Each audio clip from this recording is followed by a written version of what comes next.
keep it going, I'm rolling and flowing, I'm coasting, I got them all trolling me right. I just keep growing and showing them, knowing I'm owning this flow, you can catch me outside. Gonna get them all with a little payback. Never gonna fall, I'ma stay on the attack. Put them up against the wall as I finish every track. Never gonna stall, no, I'm never gonna slack. I've been like working and learning and searching for something to push my shit over the edge. I'ma keep burning and turning the profit, you know I can't stop it until I am dead. Gonna be unstoppable and profitable, cause I got a constant flow of knowledge, yo. If you got a problem, bro, take them off the throw. Coming to the top, I go, yeah, promise, go. Roll up to the club and the city show me love. She gon' fit me like a glove. Sipping whiskey, feeling buzz. R.I.P.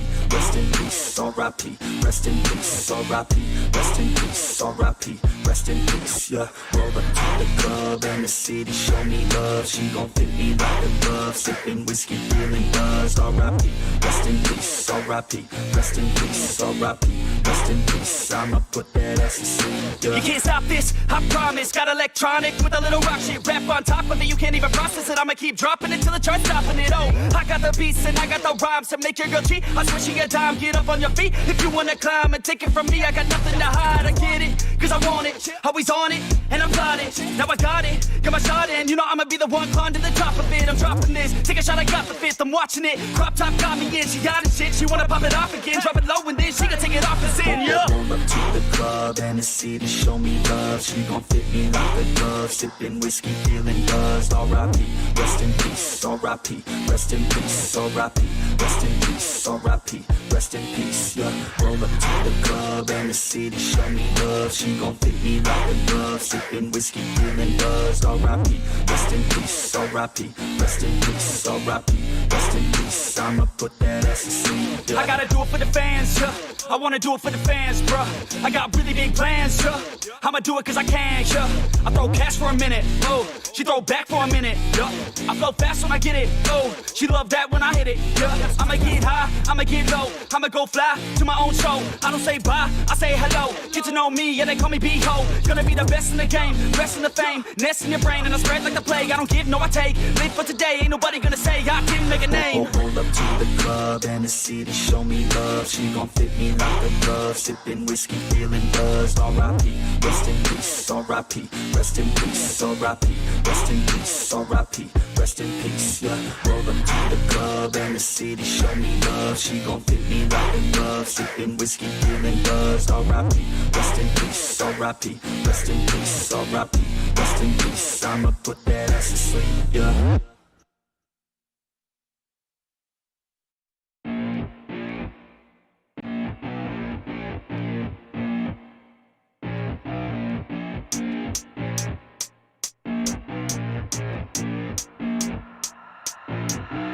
Keep it going, I'm rolling and flowing, I'm coasting, I got them all trolling me right. I just keep growing and showing them, knowing I'm owning this flow, you can catch me outside. Gonna get them all with a little payback. Never gonna fall, I'ma stay on the attack. Put them up against the wall as I finish every track. Never gonna stall, no, I'm never gonna slack. I've been like working and learning and searching for something to push my shit over the edge. I'ma keep burning and turning the profit, you know I can't stop it until I am dead. Gonna be unstoppable and profitable, cause I got a constant flow of knowledge, yo. If you got a problem, bro, take them off the throw. Coming to the top, I go, yeah, promise, go. Roll up to the club and the city show me love. She gon' fit me like a glove. Sipping whiskey, feeling buzzed. R.I.P. Rest in peace. R.I.P. Rest in peace. R.I.P.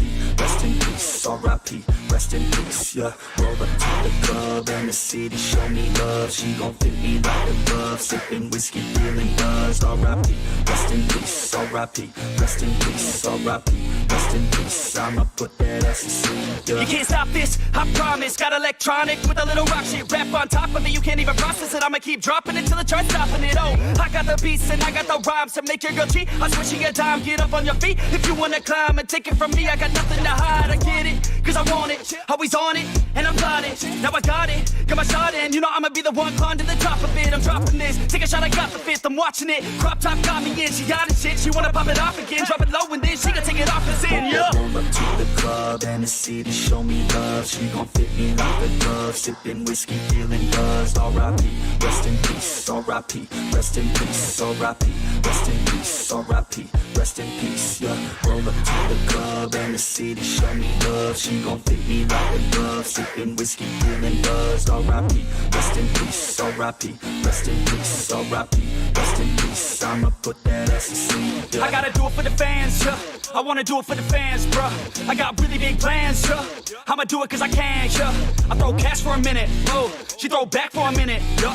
I flow fast when I get it, oh. She love that when I hit it, yeah. I'ma get high, I'ma get low. I'ma go fly to my own show. I don't say bye, I say hello. Get to know me, yeah, they call me B-Ho. Gonna be the best in the game, rest in the fame. Nest in your brain and I spread like the plague. I don't give, no I take. Live for today, ain't nobody gonna say I can make a name. Roll up to the club and the city show me love. She gon' fit me like a glove. Sipping whiskey, feeling buzzed. R.I.P. Rest in peace. R.I.P. Rest in peace. R.I.P. Rest in peace. R.I.P. Rest in peace. Yeah. Roll up to the club and the city show me love. She gon' fit me like a glove. Sipping whiskey, feeling buzzed. R.I.P. Rest in peace. R.I.P. Rest in peace. R.I.P. Rest in peace. I'ma put that ass to sleep. Yeah.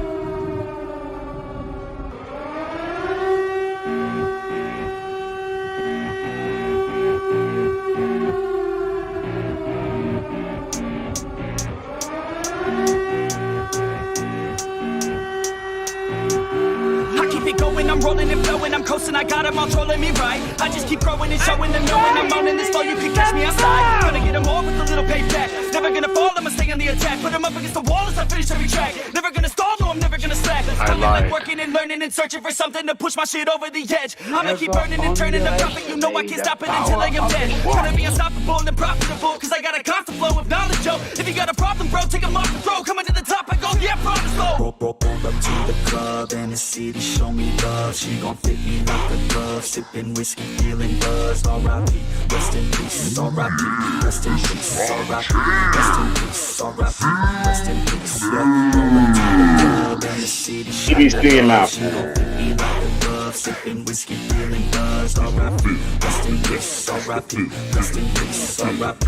Rest in peace. I'ma put that ass to sleep. You can't stop this, I promise. Got electronic with a little rock shit rap on top of me. You can't even process it. I'ma keep dropping it till it starts stopping it. Oh, I got the beats and I got the rhymes to make your girl cheat. I swear she a dime, get up on your feet. If you wanna climb and take it from me, I got nothing to hide. I get it, cause I want it.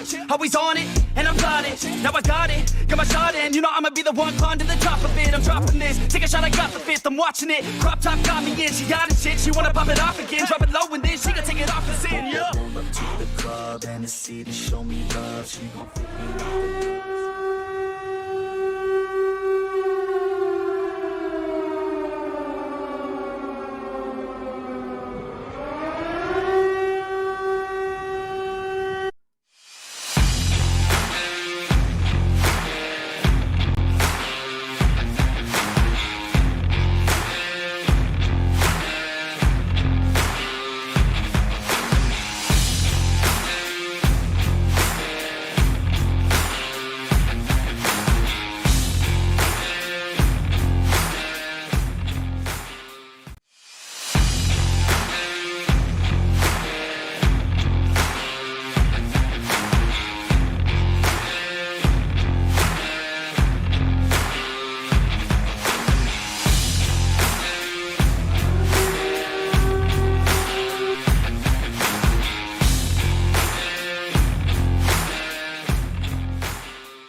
We got plenty of Turbo Man's faithful saber-tooth tiger booster.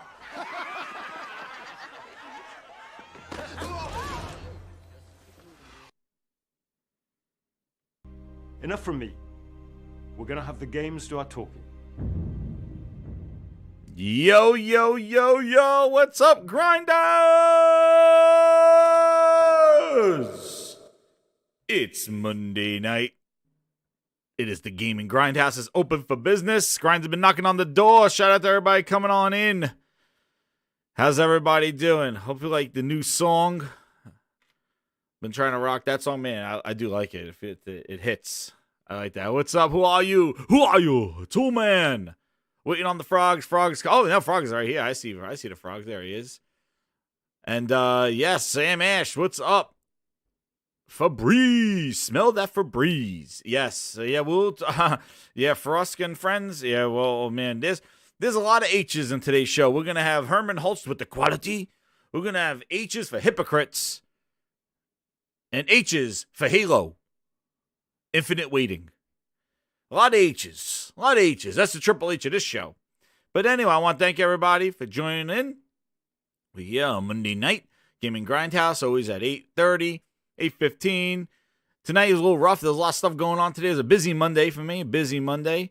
Busy weekend. Hope everybody had a great weekend. If you haven't caught my rant, yes, I did take over the saltiest podcast at the end, man. Shout out to Salty for letting me just go off on that rant. Man, it's just been, oh, man, anyway, it's still wild time. You'll probably get some more of that here. Definitely, because, yeah, there's so much crap going on, man. And what's crazy is that we missed great games. There were great stuff going on, man. So much fun stuff. Everybody should be doing the game. And I see the game is sharing the photos and all that other stuff and just enjoying the games. But there's this other bullshit that's just out there. And it need to stop. And that's why the Gaming Grindhouse is here. We're going to stop this stuff. But first, I got to shout out to all the VIP grinders. If you want to be a VIP grinder, hit that join button. And you could use those awesome emojis that "Who are you?" and the Tool Man is using with the Gaming Grindhouse. And we got, we definitely got some awesome emojis here. So definitely, where the hell is my chat thing? Jesus, there it is. I meant to get my thing. But yes, we got the Clearinghouse check Phil. We got Phil Ness picture. We got the Grindhouse on fire. We also have Bootleg Joel, the man of the hour. Or we call him, oh man, no, I do want to say something before I move on. I watched Mamma Mia again. And Mamma Mia, here we go again. That ending song with Cher. Fernando, do you hear the drums? Fernando. Oh my goodness. Fernando. They couldn't name him anything else, man. He's a freaking ABBA song. Oh my goodness. I hear the drums at night. I want the light. Fernando. Oh my goodness. Fernando. Yes. Break me into song. Goddamn Halo. I got the ABBA song because of freaking Halo amazingness. But yes, shout out to the VIP grinders. You can use all the awesome emojis, and you'll be here on the VIP lounge where Herman Holt splits, and we'll have the boosters and friends looking in. So definitely hit that join button, become a VIP grinder, and sit in the balcony during our Gaming Grindhouses. And I'm going to be doing some more stuff with the VIP grinders. We're going to have some special streams, maybe some gaming nights.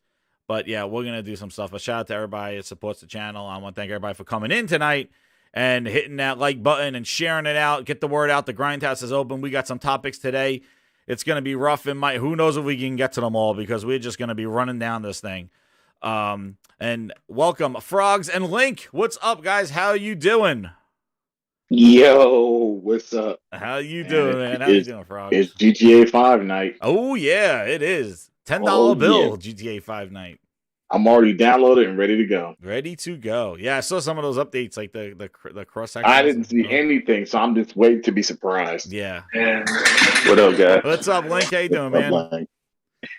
Yeah. So I'm doing good. Doing great. Just been playing the Elden Ring. Oh, yeah, man. We got some good topics tonight. Sound like me. Dude, I know. There's so much stuff going on. Let me hit these show buttons here. So what we're going to get, we're going to go right to the grinds board. We got some stuff to talk about. And hit that like button, everybody. Here we go. Right to the topics.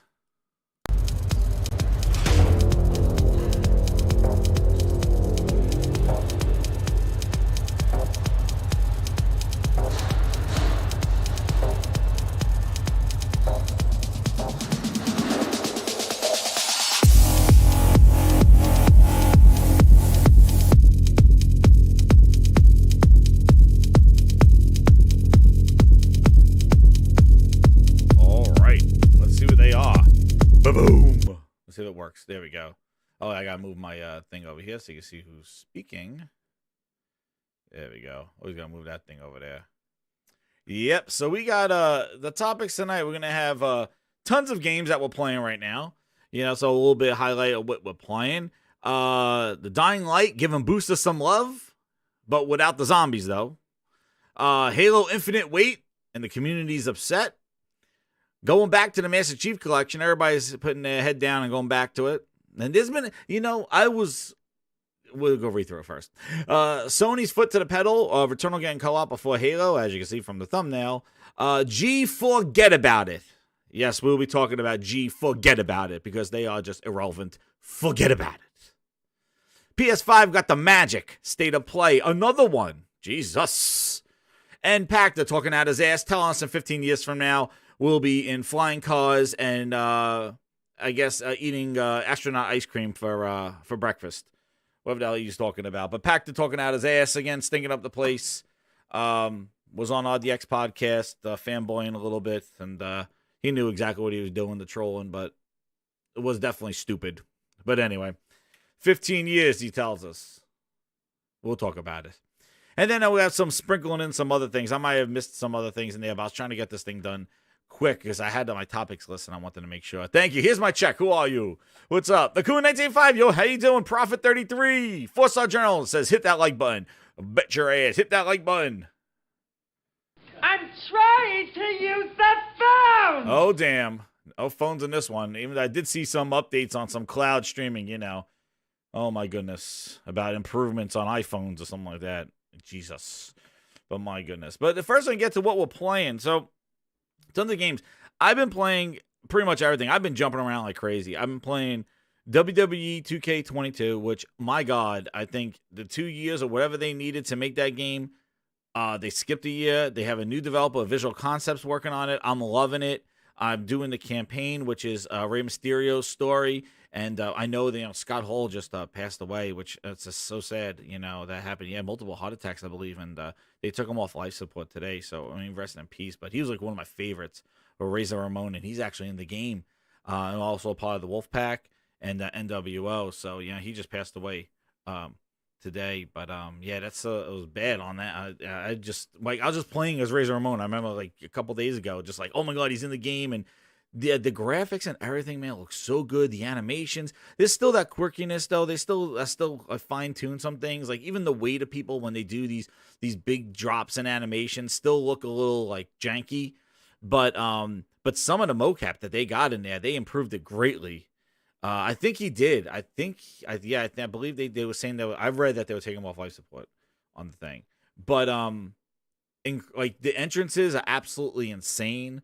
They have things that even Jake the Snake, when he wins, he takes the snake out. Is pretty awesome. Like they really, and they do 8 players online. But again, 2K with their online is jank as hell though. They improved it. It's not as laggy, but it's trying to get into a match feels like I'm in the 1990s the early 2000s, because it's one of those scenarios where you're sitting in a lobby and there's that one slot that needs to get filled up. And it's just like you're waiting there, just waiting for that one wrestler to come in, so one player, so we could start the game. And then as we're waiting, somebody else leaves. And you're just like, oh, just start the game. And the person doesn't want to put an AI control player in there. And you're just like, oh my God. And you're just like waiting for that one slot. It just seems like that one person. And then when you go down the lobby, you see 4 out of 5 or 5 out of 6, and you jump in and that game is not ready. So I don't know. They sent out a couple of updates, but 2K has always been issues with their online stuff. But I'd say it is, I'm loving it. It is really a great wrestling game. And they just announced the DLC for it, which, you got so many wrestlers, but they got Yokozuna is going to be coming in at Mankind. They're going to have Stacy Keibler back in the game, which there have been people that have been there in ages. And the capture, also too, of the women, like it looks spot on what they've done. And the creator wrestler is definitely really good. So I recommend it. If you love wrestling, and even back in the day wrestling, they got Macho Man, Hogan, Ultimate Warrior, Andre the Giant. They got all the classics in there. So a lot missing though, that they used to have. So, but they got Big Boss Man in there. They got all the versions of The Undertaker. And I'm loving it. It is great. The Rey Mysterio story has done really well. It's about 11 matches. And they have about 11 matches. So, and the way they tell it, he's like doing like a documentary about the match. And he voices over certain parts, and they got some music, dramatic music playing. And then when you do the check boxes of the moves you have to do, then when you do the whiplash, like when you whip them into the ropes, it goes to an animation in the game, and then it fades right into the video. And I know I showed it to Frog, and he was like, "Holy crap!" And it's so polished and so slick, and then it fades right back into the game from the video. and he's like talking about it as you're wrestling. He's talking about the things that happened and what it meant, and you fight and you unlock wrestlers too. I'll say this, Jez, real quick. Yeah. What's up? Just watching you play and just watching, my son has it. He's playing on PS4 Pro. I was gonna invite him in because I wanted to play. Yeah. Yeah. What I'll say is, if they can keep what they have now going forward and improve on it, this probably can be some of the best that we've had with wrestling in a long time. Because it looks very polished, very polished. I know, it looks that story transition was really, really awesome, and the way they did that. But I'm glad he's enjoying it. Oh yeah, the game night 1, 2, 3 with the 5. He goes, "There's still that jank. I was with Drew McIntyre, and he was stuck in the animation loop of him clutching his stomach while the AI was on top of the ropes." Thank you, Game Night, for the super chat, dude. That brings up a good point. That, like I said, there's still the jank in it, but it's hilarious. I did one where you could pull the ladder out and you could have lay it across from the ring to like the table, and I threw the guy on there, and they were like on an invisible ladder, like just laying there. And then when I jumped off the ropes and landed on them, then the ladder showed up that they were laying on it. But yeah, that jank is still in there. Hopefully they fix it with updates, and like Frog said, over time, if they are able to build off of this, because they do have tons of matches. I thought they weren't going to have as many matches. They got 8-person Royal Rumbles, 8-person fights. They got 4-on-4, like almost Survivor Series style. They have 6 men, 5 women, like anything, like 3. They don't have like any crazy Infernal matches or Buried Alive matches. They have Backstage Brawl. Just in that one big backstage area. You can't transition from the ring to backstage, which I always like doing that. They don't have that. You have to start in the backstage. But they do have, you can walk into the crowd in certain arenas and fight, and they got that section where you could fight. You break through the tables. The physics of the weapons are really awesome. Like they go flying and things like that.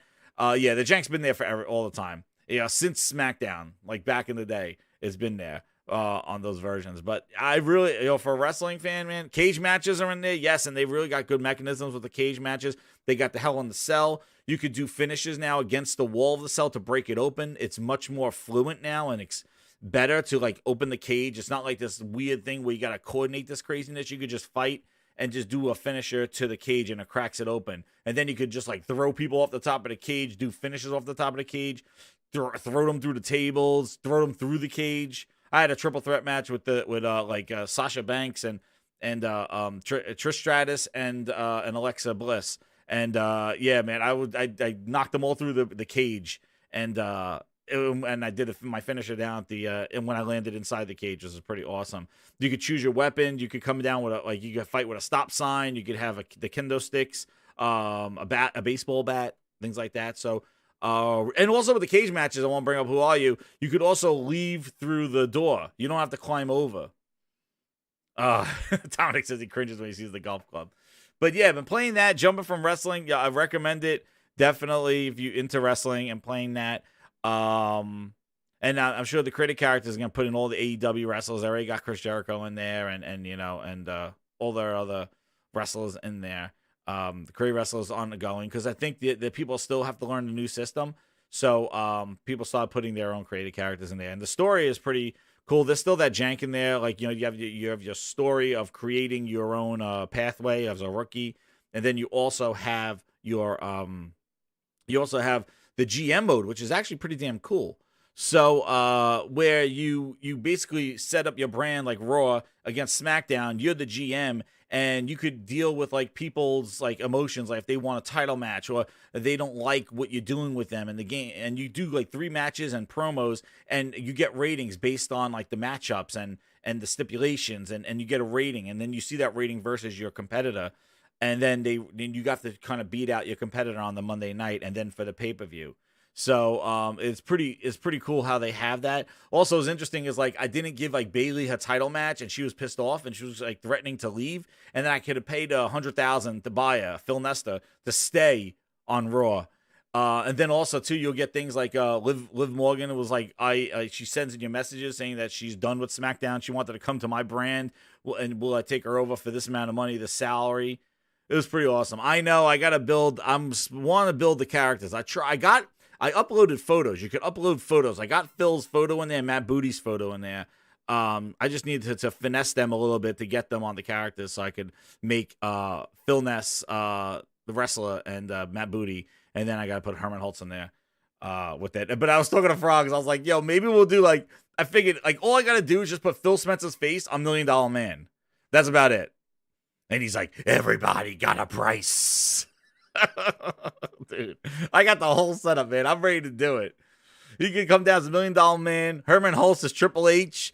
He just comes down. It's like, time to play the games. And then basically Phil Spencer's coming down with $1 Million Man. And he's like, money, money, money. And they're like, One of the things I read and he's like, everybody got a price. is the family matter here. And we see He has that crazy laugh. We come down. That's right, Texas Woody. Put that in there. He'll do that.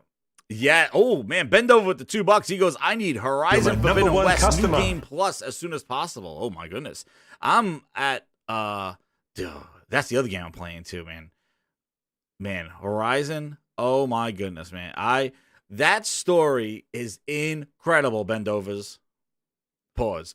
But man, that story is so friggin' good. Like they told it in great layers that it keeps opening up more and more with some little twist in it.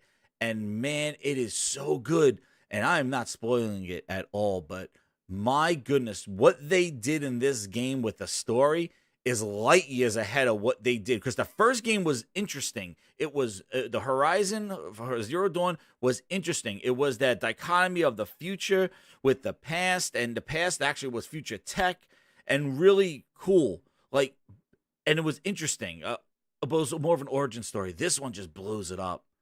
And it just, there's so many layers to it. There's so much stuff going on. We need a Goldberg versus a Gilbert match. And I'm just saying, like, there's so many elements going on to this story. I love it. I think they've done such a great job with the story that I'm really, and I will do a spoiler cast later on or down there, but man, awesome. Like it is, it's such a cool twist. I don't know. Frog didn't get there yet. I know that. Frog's been playing Elden Ring like crazy. And just to talk about my last game, well, I've been playing GT7 and playing Gran Turismo 7. My Teslanator is doing awesome, especially with the high gas prices. Even though they finessed me last week trying to get me I paid for an oil change and a car wash with one sponge. And they told me an engine overhaul. I'm not paying for that, but they did finesse me, giving me an oil change. And Phil Spencer, he's actually hiding inside Gran Turismo's their friggin' workshop, trying to tell me to do a goddamn. Oh, he's going for the plat. Nice. No, I'm not going for the plat. I don't go for platinums. I just play on a lot of games. What's up, Jake Gamer? You know, I don't know. We'll see. I got like the platinum in Spider-Man because I beat it like 3 times. But Miles Morales. But I'll try. I'll see if it's natural. Like if by the time I beat the game or do some of the stuff, like I'll pop some trophies and see where it is. But otherwise, like I'm not hunting trophies down. But again, Gran Turismo, loving it. It's great. I love the customization. I gave myself now a Powder Puff girl car. I got the friggin' the Mini Coop with the Simpsons on it. So not the Simpsons on it, man, it is awesome. I'm loving it. And Frog was right, man. Motion controls, again, never fail. The motion controls are just kicking ass. That is awesome. The best way to play right now, I think, for that. And then jumping into Elden Ring, I got to shout out Frog, and Frog's going to jump on here and probably tell what he's been playing because he's been owning that game. But my goodness, Frog and I did a co-op in Elden Ring. I'm at 11. Yeah, I know. I'm like I just been running around Horizon doing everything. What happened? Everything. I didn't hear. What did you say? That's what the gamer does. Every time the gamer's talking about Elden Ring, he makes that crazy. Oh, but I tell you, we had to work out that whole that multiplayer, man, because it was wild. We were like, we fought that. What was that? The boat guy. Oh my god! Dude, like that boat guy that was scoring up his. No. Mm-hmm. That guy. Look how many hours I have minions or whatever. West, I gotta find. You know, I will say, you know, my stance on from the game launch into now, they've obviously increased the performance. It seems like it's more of I'm playing on PS5, and it Yeah. seems like I'm not getting as many frame dips now. I would honestly say I've explored a lot of the map. There's a piece in the top left corner that I just don't have open where there's this cloud. And my son is telling me, he's like, "Dad, you're not even close near seeing everything." And I've already I think I got over 110 hours in the game. Jeez. I'm a level 112, 113 now. Um, and I'm playing a game like for instance, this game is interesting because I think in every Souls game, and everybody knows this, you can kind of cheat the boss in some way, right? We Yeah. saw Kids Move play Bloodborne and cheat Father G on the first fight, get him on the stairs, and it's whack, whack, whack. But excuse me, sometimes when you don't know you can cheat the boss, and you fight the boss over and over, like I fought a giant. He's Yeah. called the Fire Giant over and over. I mean, it was like 30 times. Finally, I get it because I kept getting him into a second phase, right? You know how some bosses and I don't know a lot of Souls games bosses can have like 2 or 3 phase. Well, this guy happens to have like oh shit, someone's at the door. Oh Hey, man, they always come no with one game door, pad. Frog. Man, what is it? They're trying to give it a game So pass? so Jesus. yeah, I don't know. So basically, I'm fighting this boss, so I kept getting into a second phase, but he kept killing me. So finally, this one time I'm fighting him, getting second phase, and I'm like jumping all around, running around my horse. This bitch falls off the ledge and kills herself. I'm like, yo, and I'm like, what are the odds that he would kill himself? And it was Oh, I pretty saw that interesting. tweet. Just Yeah, I saw that tweet. He fell off the cliff.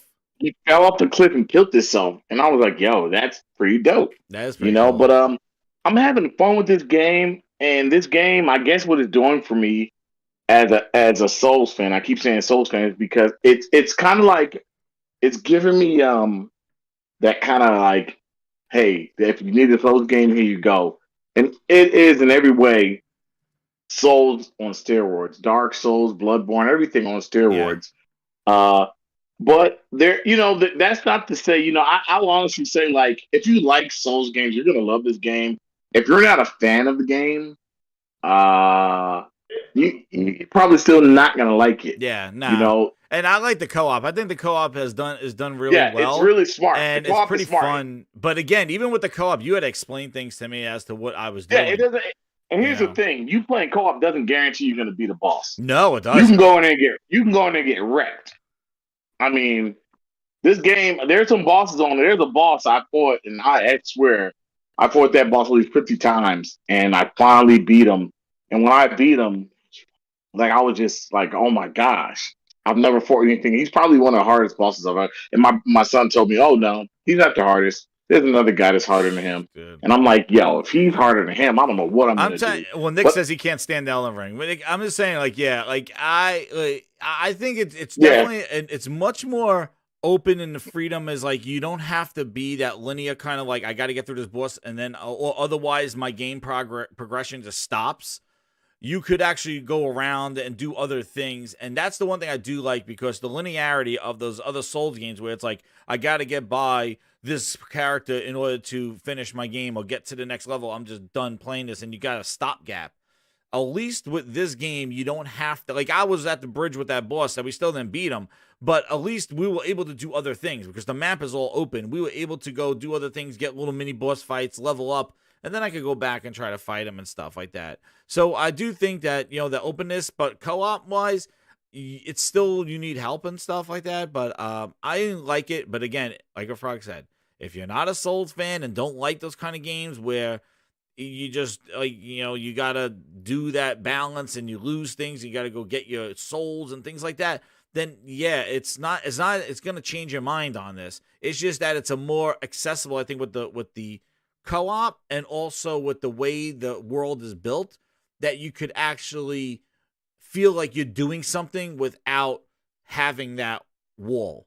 And I agree. The Souls games were never for me. I just started with Demon Souls because it looked so incredible on the PS5, so I picked it up, and that's where my first foray was into it. And I was like, oh, this is not bad. This is okay. I'm not no addict or hooked on this kind of game stuff. I kind of avoid it, but I do like.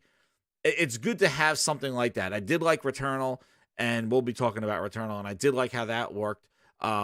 Different, a little bit like that Rogue-esque type thing, but but yeah, I had a good time. Like, it was fun. It was interesting. It was a good time. And, Frog gave me his Wolverine claws. So I was able to, like, act like Wolverine. Like, you could just spec out your guy with all different crazy weapons and stuff. So I got these Wolverine claws I'm running around with as a samurai on it.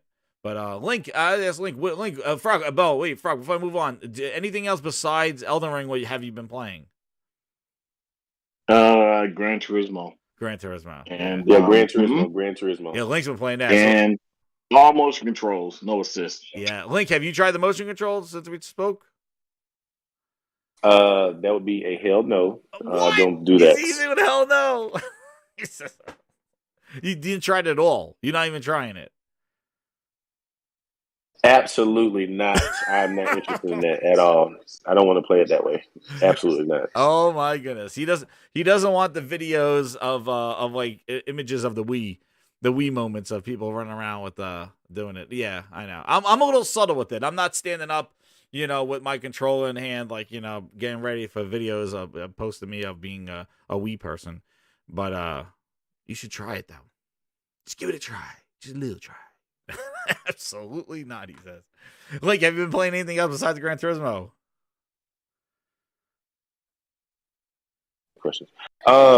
Just that in Elden Ring, sir. And That's Elden all Ring? I've been playing. Yes, Gotcha. yes, sir. All right. Well, we're gonna move on to the topics, man. I tell you, it's a lot of games. I haven't jumped back into Sifu again. Like, I stopped Sifu because I jumped into all these other games, and then I got wrestling, and then tonight's GTA, which I'm gonna be checking that out as well. So my goodness. What's up, C Nation? How you doing? Mr. Tennis, how you doing? Vile Blood, what's up? If you guys are new here, hit that like button, hit that subscribe button. We're at 1226, I think, something like that, man. Almost at 1230. I think I'm at 1230 subscribers, man. Let's try to get to that 1300, man. It'll be awesome. We got some more giveaways, more stuff, more content to this channel. But hit that like button, everybody. We're gonna be getting into the topics here. So we did the tons of games, and actually one thing, before I get into the grinding gears, there's definitely, we spoke about the Scott Hall thing, but also someone from the community that passed away, and it was pretty devastating to me, and I know also Frogs as well. I knew. Hold on, I just want to make sure I have it right here, but I'm gonna post them here, but where is it? I was in shock when I saw the news. I know Frog, you saw it too with Lenwood, Super Pod Shots. He passed away on, I think it was a Sunday or it was a Saturday. Let me see which one it was, but he was really, so I just to let you know, he started the Tick podcast, I started writing for that, and we used to sit in the chats and things like that and talk about the just like he's talking about getting the channel up and really working on that website, and that was his passion, and really kind of got me into like the social media type thing, and yeah, here it is right here. And shout out to Anchorman too. He's another great guy. He came onto the chat a couple of times, but let me share my screen here. But I wanted to just to say, rest his peace, and the prayers out to his family, and he had kids and a wife, and it just feel really bad. Super Pod Shots, Linwood Hennigan. He's also known as Core X Cal L. He's been on he was on Mooch's podcast, and he was that, like, it really struck me because he was really passionate about the podcasting and just gaming in general, and I feel really bad, and just rest in peace, and it was a big loss. Like, he was really young, and that's the scary thing is when you come around young, and just that. So, but he did the Tick podcast, did the pot shots, and he started he got a lot of people to E3. I know that, like, that was the big thing when you started trying to get people to E3, but just rest in peace, man, and he'll be gaming now forever in heaven. So I just want to, it's really sad, and I feel bad for him, but it's just, I was really devastated. I was like, oh my God, like, this is just, I couldn't believe it. So, but anyway, I just, I know Frog knew some about him, but he was, he's a pretty chill guy, man. Yeah, he was, man. Love Superman. He loves Um, Superman. Oh my yeah, goodness. I remember we were talking talking about naming, his children. I mean, when I say he's a huge Superman fan, He was you don't name your huge. children. You don't want to name your children after anything like that, unless you have to be a big fan. And he's also a veteran. Just a good guy. Just a good guy, and it shocked me because I was reading multiple tweets, and I read I think tweets the day before, and he had tweeted, and I was like, "This is really Yes. sudden," and it shocked me. It really did shock me. Yeah, I know. So Very just bad. really disappointed to see he's not here anymore. Um, just as a just as a person, he is really really a good person to me. Yeah. Never that I would say that anything I've seen in the conversations I've had with him, and I've heard him have with various people. He's a pretty down to earth guy. So Yeah. I'm really you know um I'm hoping for the best of his family I because know. That's the big thing, his this family, yeah, the kids and stuff. But yeah. yeah. But I just say, like, he got started into this whole podcasting, social media, even my Twitter. I started my Twitter because I take podcast and things like that. So that's why Harris, I'm bringing it up as well, because, I kind of got started with this whole social media thing and things like that with him. But yeah, shout out, prayers to his family. So the next topic, so we're going to go into this dying light thing. I don't know if you saw what was going on with the dying light, but my goodness, there was a lot of back and forth here. I saw even Red Dragon was like fighting the fight here, going about basically it didn't ship with 60 frames per second mode, Dying Light 2. I should put Dying Light 2 in there. But it didn't finish it didn't do 60 frames per second mode in that. And the S Booster didn't get it. And yeah, Right? So Booster didn't get it. So then they did an update. And everybody was running around. I think Mads did a video. He jumped on going, see, Booster's alive. People want Booster. And going like, we got 60 frames per second. Then comes like, you don't go full throttle with Xbox just yet. Hold the phone, Xbox guys. Hold the phone. You can't go running out in the street saying we won without getting dressed first. Somebody's going to say you're naked. Get your ass back inside. Chill out. You can't just go jumping for W's, man. The W hunting is at an all-time high right now because they're at extreme low. The Xbox is at a very low, and the W hunting is very high. Because then I was like, well, wait a second. What is the 60 frames per second mode on Booster? There's a reason why Booster didn't have it when it launched, right? Yeah, there is a reason. Oh, goodness gracious. Holy Spirit, activate. Here we go. So basically, it's at 900p, dropping down to 720p, and goes bonkers with frames tearing if you fight zombies. The game is about hordes of zombies. Look at the screen. Booster. We got plenty of Turbo Man's faithful saber-tooth tigers. they asked for it. That's what they said. They got it. Do it. They got it wrapped in Sub HD resolutions in sub full HD resolutions on a next generation console. I don't know, dude. There's something deeper to this. There's something. And I want to tell you what it is. And this is my personal opinion. Let's just do consoles aside, right? Yeah. Let's say we're talking about the X and the PS5. Just those two consoles. We still haven't hit a point in this generation where we're really getting true outside of PlayStation. For the most part, and I say for the most part, I would say maybe 30% of the time, we're not still getting true next gen experiences on either console to a certain extent, right? With PlayStation, I'm not talking about, and what I mean by that, I mean a game is just for PlayStation 5, only on PlayStation. Horizon Forbidden West is on both consoles. And here's what I think. I think you can clearly make an argument to say that maybe that PS4 Pro version they're building off of, and this is my personal opinion, what I think is happening, that PS4 Pro version they're building off of and putting on the PS5, because that's what a lot of these games are on PS5 are their Pro version. Yep. And somebody said Xbox One all over again. I think that's what you're hitting. There's that. I think that here's the two things I think. I think you have very capable developers on one side versus the other. And what I mean by that, I'm not even talking about the third party guys. They're just shit at doing certain things from software. Some of these guys, man, they can't keep their game locked. But if you look at some of these first party games, for instance, on PlayStation, they're pretty much giving you two versions. Here's the 30 frames, here's the 60. It may be ray tracing this one, or it may not. Or we could do ray tracing. So there's always that caveat with the Xbox. I think that what you're getting, like when you get in Dying Light, and this is my biggest thing with Xbox, why are games that are supposed to be multi-plat running worse on that console that's supposed to be more powerful? What in that console is stopping that console? You know what I'm saying? Well, if you look at it, there's a good. I mean, if you watch the road to the PS5 with Mark Cerny, a couple things.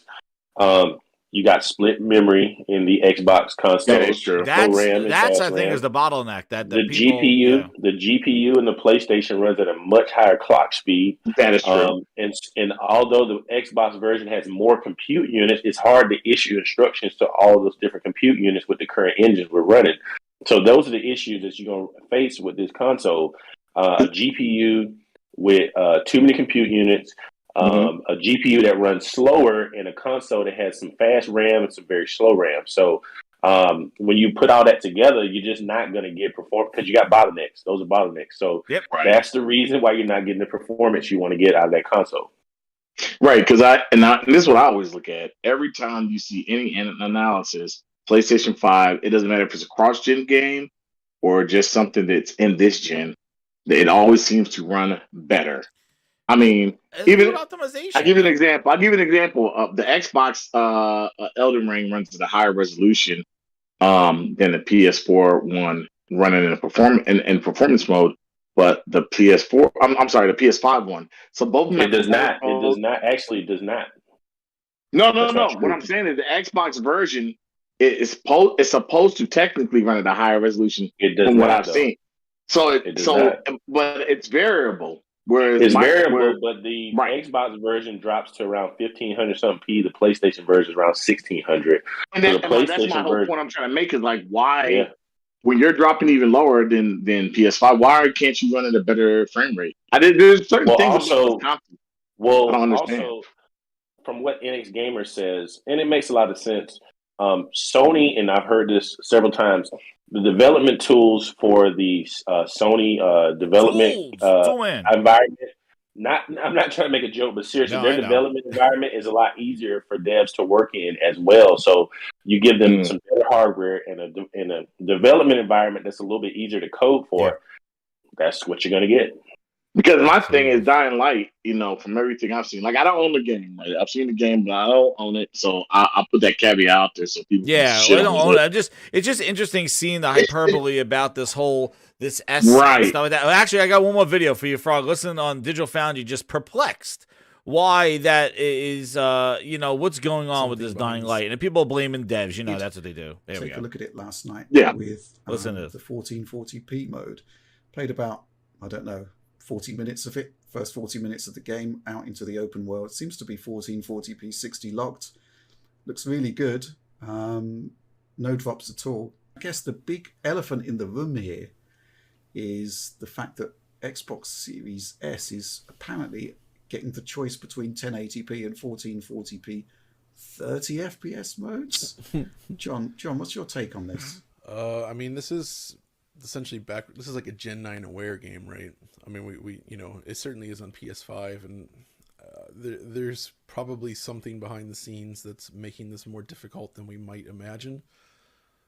Depends on where the Series S is bottlenecked, and I heard the bottlenecks. Oh goodness, the bottlenecks, dude. Like, what I don't understand is this whole thing, and I was trying to show some of the things that they were talking about, where they were trying to say that the S was comparable to the PS5 because of the processor and stuff like that in there, and I just don't. And then that's where a lot of this is coming from, because during the launch of these consoles, these promises, these Albert Pinellos and Tom Warrens and all, we're trying to fluff up the Lockhart and trying to make that the S is this competitor and actually is going to be something that's going to compete and be that alternative. for the console gamer. But the problem is that yeah, you got prices, but the thing is that this game is not functioning. Listen, we are not even. We're about just getting 2 years into next generation, and like what Frog said, there has not been really a game that's multi-plat, that's really next gen only. Like he said, this is a Gen 9 aware game.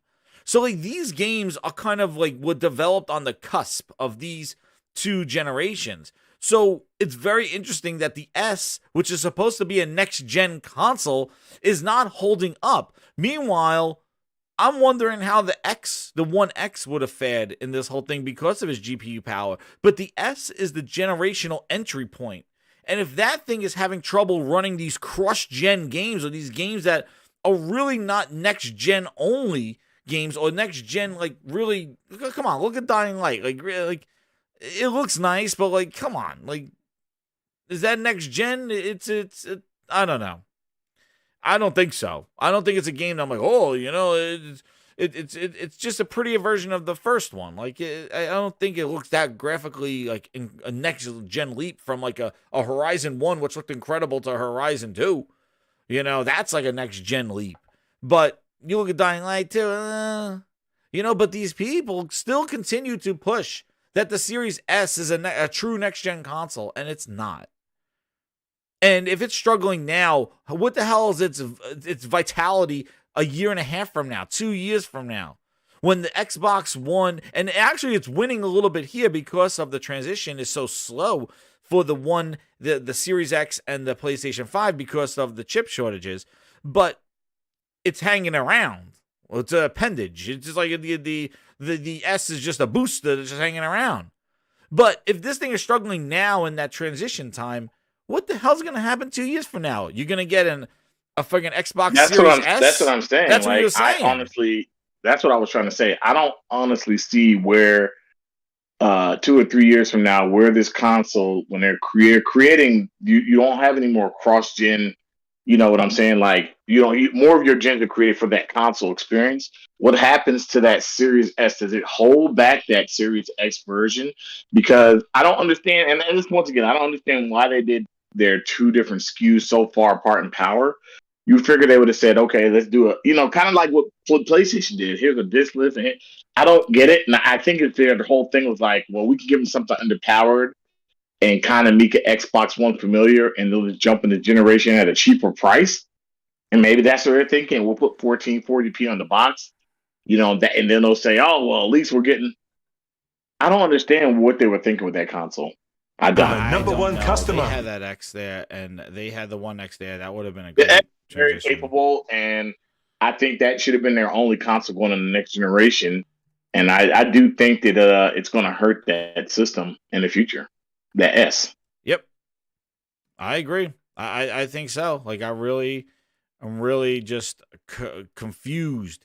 And again, like I think that the fact that it's existing in this world of this transition stuff, I think it's kind of like just a not real clear picture. And Matt Piscatella says that the MPDs came out, and PlayStation is number 3, but number 1, I guess, in sales number, but not units sold. Like 3 in units, but like number 1 in money sold, which is kind of showing that the S is really carrying the Xbox in 2 because it is a lower cost MSRP price console. So therefore, the PS5 would pass the Xbox Series consoles in money wise because it's a more expensive console, but less units, but more money. And that's kind of the reason why I mentioned that, is because it's showing that the Series S is really driving whatever NPDs or whatever the ranking is. And Matt Piscatella just says it's just based on availability. Boosters everywhere. Go to Target. There's 4 boosters sitting in a cabinet. Best Buy refreshing that table in the front with boosters. Returns and regular boosters. Like, they're there. And people just grabbing it because it's something new. It's another console. And you want to know what? There's no Xbox Ones there. There's no PS4s there. There's Switches maybe there. The problem is that there's no other console. Like, this whole thing really changed because we did not have the transition of like where they bottom out the PS4s, bottom out the Xbox Ones, you get them for $99, $200, $150 as we This was a transition. different generation. It's totally different. We just leapfrogged. They just basically got rid of all last gen consoles, sold out every of them, and just started making new ones without replenishing the old ones. So we are just kind of in this console. Exactly. We are just in this console kind of just like desert of just whatever's on shelves, buy it. And that's the problem. Like, you know, I think they both, I don't know what their decision was, but they chose not to kind of sell out their old stock and you know, and really do this like transition. Instead, they just went all in next generation, and now whatever's on store shelves is what's people buying, and that's what Booster is. And you know, and I think also they're returning it as well. Like I've seen returns at Best Buy. I've seen a lot of returns. Probably because they think the disc goes in there. But, you know, I have to say it was a smart Band-Aid given the situation. And like just a Magnum Visual says, it's a temporary console. And that's what it is. It's a patch. And you want to know what else? Know what else is funny? I think the One X was a temporary console. Yeah. Game Night 123 with the 2. He goes this. Now there's rumors of the Xbox Keystone console. So I've seen those rumors. So let me tell you, there's rumors about the. What would it be? A discless console? I mean, that's the only thing I can see it being. This is what I'm gonna say, and I don't know. I searched all my old videos. I think I also said it on Salty's podcast as well. I said in my E3 predictions, or even early last year and end of last year, I said you will be hearing about new Xbox hardware now. At this E3, which was last E3, I predicted, and they started saying we're working on hardware. And now I said at the end of last year, I predicted, I was like, this year they're going to start talking, you're going to get a project name because that's the way they work. And I said the reason why you're going to have a console mentioned again is because of that whole all access thing. It's 2 years of Game Pass, 2 years of Xbox Live, 2 years, and then after 18 months, you qualify for an upgrade or qualify for a different console. So if you use that all access, the cell phone model, if you have your 18 months to upgrade to, or 2 years is up and you bought that console, hey, let's upgrade you and get another 2 years. Why don't you turn in that console at 18 months? We're going to lock you in for another one for 18 months and 2 years of Game Pass. Here you go. Like the Running Man. Oh, you Running Man the board game. Running Man the flamethrower. Like, hey, you finished your 18 months. Would you like to upgrade?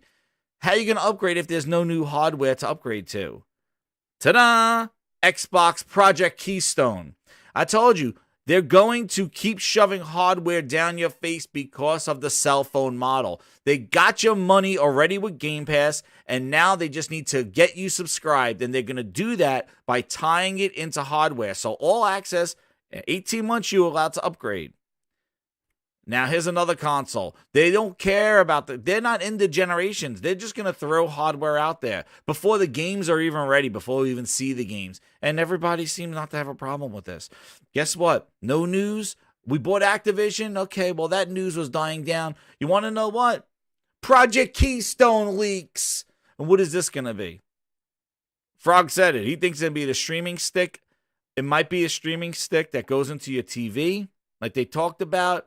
It might be just a streaming-only console, like I guess a Series S without the guts. Booster's cousin's former roommate. Booster's cousin. It's just another piece of hardware to tie Game Pass to. Hell, if they tie games to Game Pass, that will be incredible. But it's the Microsoft. It is.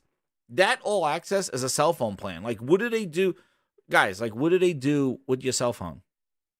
What happens when you're up on your 2-year contract, or when you're paying off the phone, right? The lease on the phone.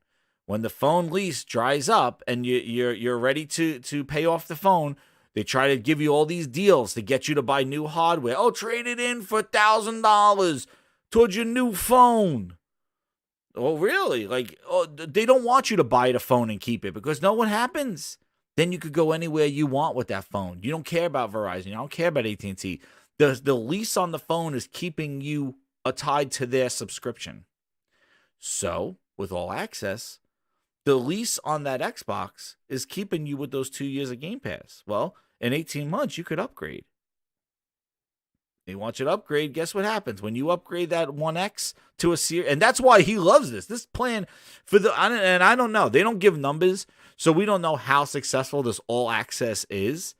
But you can imagine whoever's buying a Series S on all access will be happy to upgrade to a One X. And guess what happens when they upgrade to a One X after 18 months?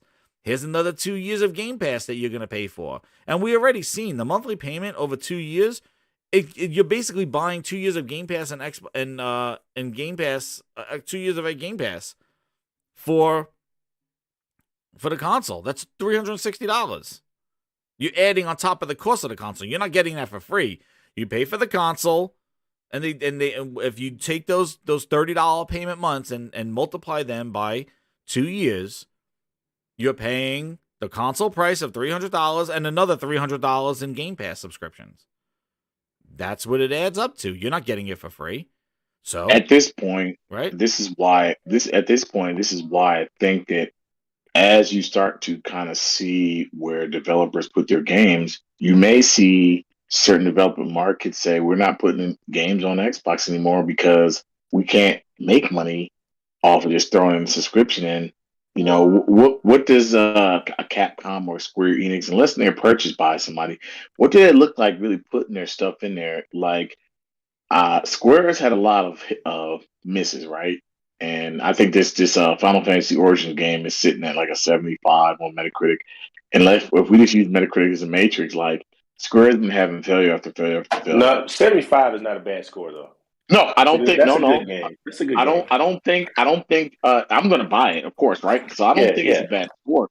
But what I'm thinking here is that Square had this game. What was the game they had before that was actually good and they published? Because it's published in development deals.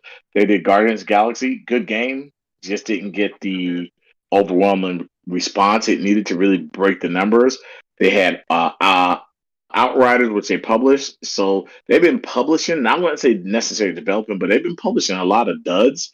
And what I think is eventually going to happen is, well, you're right. It's holding them off. Right? They're gonna put certain games kind of like, platform agnostic. Like we're talking about, like when everybody's talking about Street Fighter, I don't see why Street Fighter needs to be anywhere multi-plat, and the reason is because Sony's like, hey, we're throwing out this dollar, and we got Evo, and we got for that purpose. I'm like, I don't mind if it's multi-plat. I could care less, but why would it be if it makes more sense? It's going to do better on a PlayStation platform, regardless of putting it in like a Game Pass. That's only maybe the way it does well on Xbox.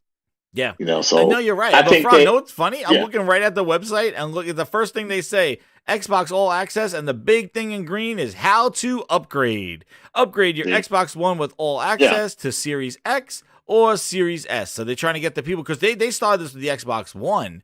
So they want to get you the upgrade, and that's the 18 months. And then you could see here, save $60 with All Access with the Series S, which is interesting is that they're pushing Booster, because if they push Booster, when your 18 months is up, you could upgrade to the Series X. They don't want you to just go buy a Series X. They want you to do a cell phone model like they want to. That's why they're pushing. And here's what I'll say. That's smart if they can make it happen. Smart, but I it's think sleazy. I think that the software is making it hard because they don't have capable software to keep pushing hardware. And exactly. That's a problem. So they're doing all this other stuff. And know what else is interesting is that it's basically, I wonder how much it is of them pushing out the Series S's to stores rather than the unavailability or the unavailability of the Series X. Like, I'm wondering if they didn't have the Series S, we would have been in the similar situation.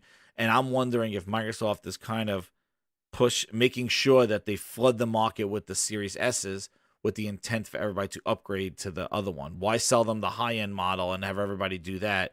Rather, we'll say the lower-end one and give you something to upgrade to, because that's the model they're looking for. And what's interesting is when you're looking at their all-access plan is that the Series S is the one that says save $60 with all access. It doesn't say that with the One X. So it makes it look like that the Series S bundle is actually saving you money, which makes you want to probably go for this rather than this one. But yeah, take $25 and multiply it by 2 months. Like, $25. Like, what is it? You're looking at the like, it's not. It's one of those things. I think when you look at it and it's all said and done, $600. $600 for a Series S through this plan. $25 a month for 2 years. $600. The Series S is how much? 4? Was it 3? Right? $299. It's $299. It's $300 a Series S. Yeah. Where's that other $300? Why am I paying $600 for a Series S right here for 25 months? For $25 for 2 years. That's $600. Well, what's the other $300 for? Right here, 24 months of Xbox Game Pass. Things that make you go, yeah. So yeah, 25, all access. $25 for 2 years, $600 for this package right here. The console's only $300. Know what I said? Go to Best Buy, get a Best Buy credit card, no interest financing for a year or two, and buy the console. You know, $300 of Game Pass? Who the hell needs $300 of Game Pass? Jesus. And what's crazy is that they won't even sell you. You can't even buy 1 year of Game Pass card. This deal is exclusively for all access. $600. Now let's do 35 times 24. $840 for the X. What's the X? X is what, 500, right? $500 for the X. Where's that $340 for? It says no APR. Frog. $35 for two years, right? $840 you'll be paying. The console's only $500. Where's the other $340? What's that for? That's 2 years of Game Pass. Well, what's coming to Game Pass for 2 years? A few moments later. Stuff? Yeah, stuff. Yeah.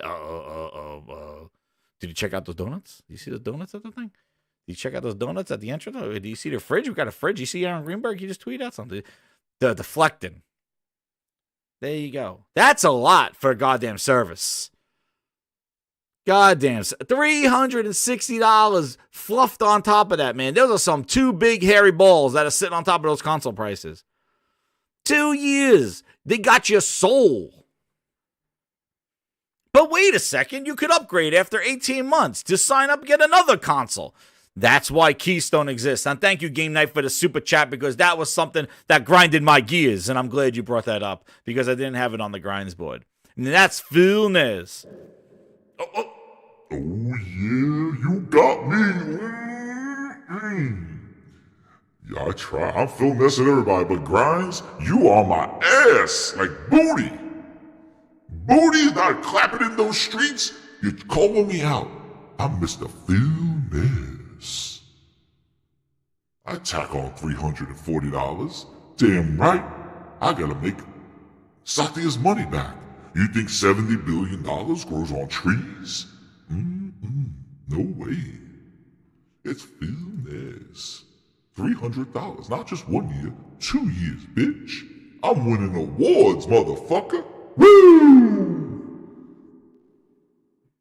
Damn, that Phil Ness, he's a confident son of a bitch, man. All he does, he comes on this show and goddamn trolls me and says how he's winning awards. Fucking Phil Ness, man. Phil Ness, he turned into a real dickhead after he won those awards for Lifetime Achievement. That's all I'm saying about that Phil Ness.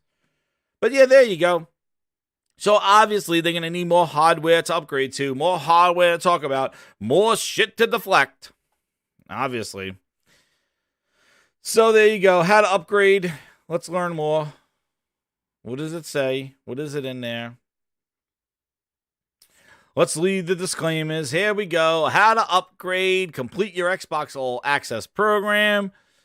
And where does it say it? In 18 months, you'll be able to upgrade. Here it is. All the nomenclature about it.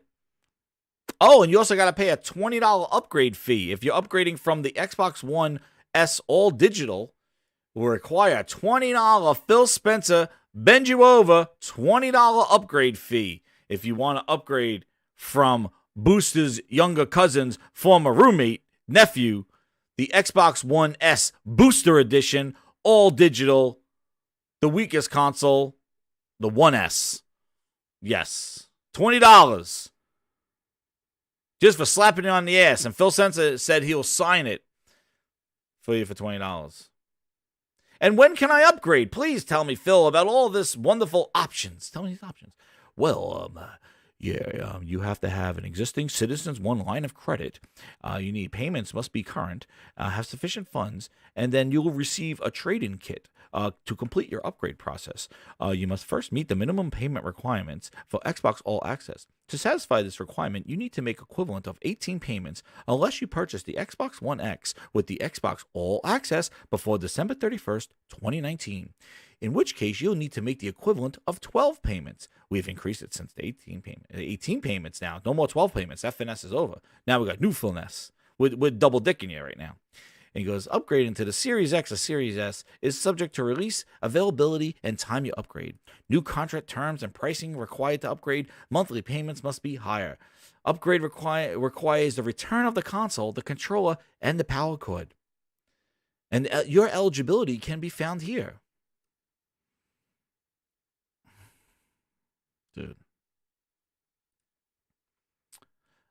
What happens to my payment obligations? Well, what happens is that you're meeting the minimum payment. You're going to, here's my trade-in kit. I got to mail it back within 15 days, or Phil's going to charge you for the two consoles. And, well, you could upgrade at any Xbox All Access retailer. What? Oh, yeah, wait, what is this? What happens to my old console? What is that? Is that here? Look at this. No, you got to use a trade-in kit by mail. Yeah, exactly. Comcast, cell phones. This is a cell phone model. And great, it's an option, but you don't have the option just to buy the console. You have to get it with 2 years of Game Pass because that's the hook. And that's why I said they will be talking about new hardware. Maybe it's a Diskless X, but even if Keystone is just a streaming box, they will continue to talk about new hardware every year and a half or two because of this upgrade path to keep you. The subscription is the thing, not the console. Sounds like a great deal. That's right, Kuhn. You got two of them, right? All access. But anyway. What's on the grinds boards? But yeah, you go. Oh, god damn. Now I'm going to lose my shit.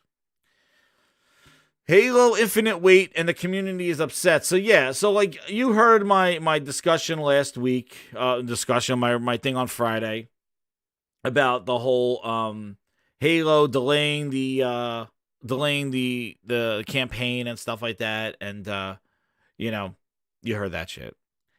Well, I'm telling you right now, the community, the Halo streamers, they're not happy with how Halo's being handled. Okay?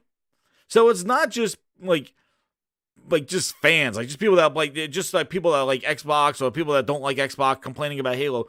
No, the diehard community is calling this shit out. And they're like, this is ridiculous. And what they also said, and that's going to show the other thing that happened, is that they just don't like the way the ranking system is. And here's this guy here. This is a Mint Blitz. So this person is Remy. He's an Australian Halo YouTuber. He has 175,000 subs. Twitch partner, 37,000 people on this. And he is a Halo YouTuber. Right? His content lives and dies by Halo. And he's just going, yeah, he's asking for everybody's asking him for the rank systems and what's going on. He's just saying that they're not competent on what they're doing. And he's making it known. He's saying with the ranking system, it's weird. Performing worse in social is easier with the MMR, but only in ranked, not social. I've seen streamers now who play a game of ranked and do really well, but then they go to social for the punishment game and lose badly. This whole thing, the competitive environment in Halo is a friggin' disaster. It is a mess. And the content is not dropping. We talked about that with 2 maps coming in May. Co-op is not coming. But the thing is that Halo is just not doing it. And I got his tweet here where he said it here. But it's just, it's not, 343 is just incompetent. And one of the things that has happened, and I said this again, and again, I said it so many times I couldn't even find it because I said it in so many shows. You can follow my Halo shows. There is a better Halo out there. After years of fixing it, the Master Chief Collection. And I said, if Halo Infinite doesn't do anything new as a service game, if Halo Infinite doesn't bring the content and the new gameplay, that's why I was so upset how Halo just wasn't an evolution. It was the devolving of it. And it was just like, oh, it's decent. It's a good start. And no, hey, what's up, No Cap Podcast? I do Sick Human. He says, I beg to differ. I believe Halo Infinite was exactly what it's supposed to be. It's great, guys. Just keep waiting for content. But I'm telling you, it's not even the content, Sick Human. It's not even the content that is this. It is the way they've just messed up everything with the ranking, with the game modes. It's not even the maps. It is just their incompetence on how they're handling this game and rolling out the news. They don't have anything that's a roadmap to kind of let people know what to look forward to. And that's one of the things that they've been complaining about. And it's so bad that they're doing exactly what I said they would do. They're running back to Master Chief Collection to go to the content complete. Hell, there's not even assassinations in Halo Infinite. That was something that we heard you. We're going to add later when we find the right time. They're doing assassinations in Halo Master Chief Collection. They're going back. And for the first time this weekend, the viewership. Now, remember, if you're a YouTuber and you're building your thing on Halo, this kind of stuff matters to you because this is your business. And if people are wanting to watch the Master Chief Collection over the new Halo Infinite, guess what people are going to go watch when you're streaming it? The Chief Collection. And guess what? Master Chief Collection passed Halo Infinite. The viewers have overtaken that. And what is that message from this streamer to the other streamers? Halo Infinite is dead, dude. Move on. People want to see Master Chief Collection. They're rebelling. People don't want to see Halo Infinite anymore. They want to go back to Master Chief Collection. And I said it. Master Chief Collection is a content complete. It has skill-based ranking. It has assassination. It has a better... You don't have to buy battle passes. You just get stuff. Yeah, Frog. Look, Jess, this is the thing. I can't stand. I know we're gonna get talking about Packer, but I don't know what's wrong with this community when you can see things that are written on the table and you can. It doesn't take a genius to realize. Like there's problems. There's problems with Perfect Dark. So, we got that. That's the next one topic. And my whole thing, it goes with a lot of their studios, and the thing is. This is written on the wall. This is not something that you really have to be a genius to be like, oh my god, like, there's gonna be a problem with a lot of their titles that they're trying to make in house from the studios. Yeah, I don't as much think of like the Bethesda games, having problems, or some of the Activision games having problems. But the games they're trying to build from the ground up, I think a lot of them are doomed. And I think their saving grace right now is just being able to put some of these Bethesda and Activision games, well, primitively, because we don't know if Activision is going to be under their whole Microsoft banner with the way things are going now. Maybe they get them, maybe they don't. What I'll say is like, first party wise, I keep hearing people talk about Game Pass. Well, their games come day and day to freaking Game Pass. What games? Look how many years Game Pass is. That's the question, games? Right? That's the question of the decade. And that blows my mind that we have a community that's so There's so Nobody's many playing things I it, want Frog. to I look at my communicate. friends list. They're not playing it. Nobody's playing Halo. I thought about jumping into it, but I nobody's in don't, it. I don't get But what's I don't want to go going on with back. It's the same shit. I don't get what's going on with the community, man. With the whole, oh, the game is $70 and we got Game Pass, and why is Game Pass on everybody's mouth on that side of it? I have an Xbox, and if I primarily played there, that's not where I would play. I wouldn't have Game Pass because I would know the games I want to play here and there. Game Pass, like I said, I had Game Pass for a while, but if you were a person who owned an Xbox in the 360 era, there's no reason to get Game Pass. I'm gonna be totally honest with you, because you probably own most of those games. Exactly. That's I my problem. What I I have own with it. I 90% need of new those games, stuff. so that I just think about like what happened to the generation before, where you guys are like, oh, I'm a diehard Xbox fan and Game Pass. Well, what happened to your 360 collection? Because I kept mine, whether digital or Or if you physical. were an Xbox fan prior to this, you must have played those games before. Yeah, so what's the That was point of my getting thing. jumping for joy saying Gears of War 1, 2, and 3 are coming in Game Pass? Who cares? You probably played and beat them. Who cares? You're not exposing that many new people to that game. I don't get it. I don't get it. But Frog, here I'm gonna look. So this is another. And I put this in our chat here that this is another big Halo YouTube website, the Boys Unknown, and they did a poll. So they have primarily a strong Halo fan base that follows them. This is another website, another channel I follow, and they pulled that poll: is Halo Infinite dead? 65% said yes, and 35% said no, and that was over 3.3 thousand votes. This is not 200 people. This is over 3,000 people voting on this. And what's crazy is let's look at the comments. And people are saying, too broken. Effort for content is nothing like its competition on the same marketplace at even the most minimal level. It will never be what it could have been. Effectively dead. This person says, nah, it's still alive. I only play ranked and do challenges, though. Not much fun in social. It's on life support. I don't play it, so yes, it's boring. Give us a gun, map, and a couple modes, and we'll be good. Let's see what else the community is saying. Bug, too many cheaters, too many stupid transactions, too many sweaty population on ranked, too much useless population on social, too unstable, big team battle. A AAA title game is dead. And notice, I didn't pick and choose these things. This is just screenshots of the running log of comments here. All right? A AAA title, it is dead. It is moved. This is not like I'm like highlighting like people do on YouTube where they just take one tweet and blow up the whole goddamn screen with it. Let me ask you a question. Look at this. No, I took a screenshot. Wait, Frog, let me finish reading these things. I took a screenshot of the list of all the people. I just went click, click, click, 3 clicks. And this is the comments. Get Frog, sorry.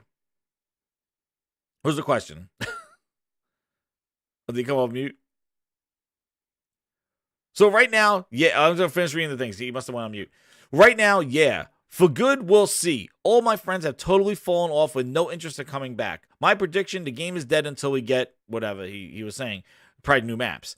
I stopped playing 2 months ago. We'll give it another try once Season 2 comes out. Hopefully it has more maps, game modes, weapons. Dude. It continues. Where's this one? Here, this one. This guy says, nope, but it's currently on life support. I still enjoy playing dailies with friends, but after the issues are patched and more content arrives, a lot of Halo fans will come back around. That's an optimistic person. More are going back to Master Chief Collection. Now, this is somebody who just said this, and I just showed you the viewers after this poll. Because this poll was done like on Thursday or whatever, and the weekend, Master Chief Collection had more viewers than Halo Infinite. More are going back to Master Chief Collection, but I wouldn't say it's dead. More accurately, fans are just tired of the same stuff and want to return to a completed Halo game that has more than enough content, along with easy challenges that require moderate skill to complete. Even my normie friend, who's a big Halo fan like me, has stopped playing. He has gotten like 3 games on his Xbox, so it's not like he has much choice.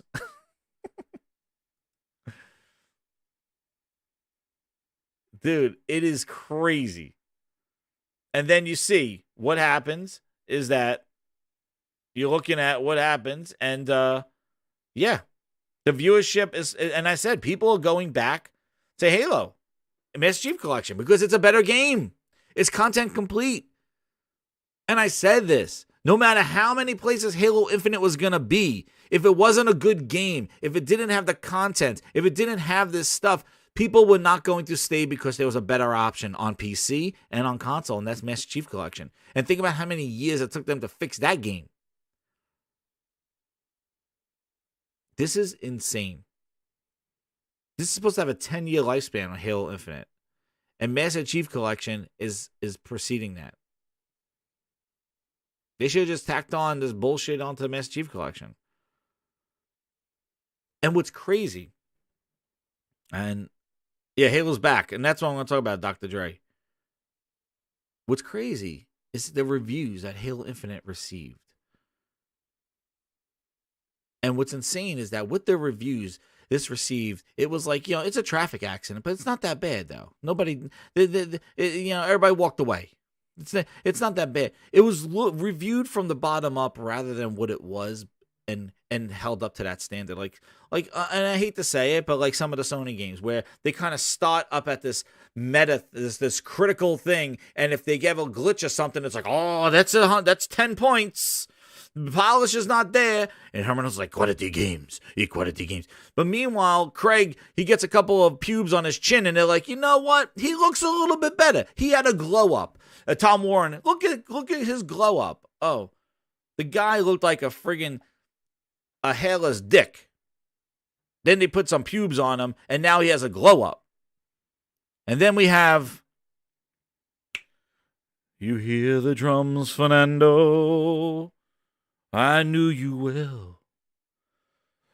I heard 'em in the air that night. I once at light, Fernando.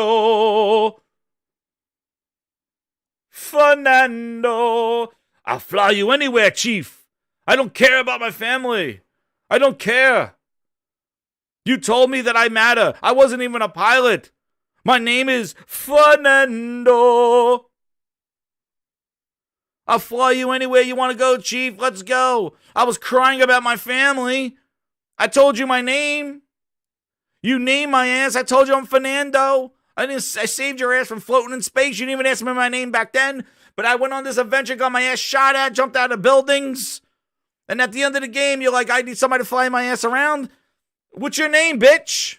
He's like, Fernando. I heard the drums, Fernando. That's what happened. That's Halo Infinite. The story Joseph Staten came back for. They named the son of a bitch. Never-ending story style. Shit, what's Cortana's new name? Bootleg Joel. That's his name. Cortana, we're going to name your ass next season. But probably going to call you the Cortana 2.0, right? Hey! Story sucked.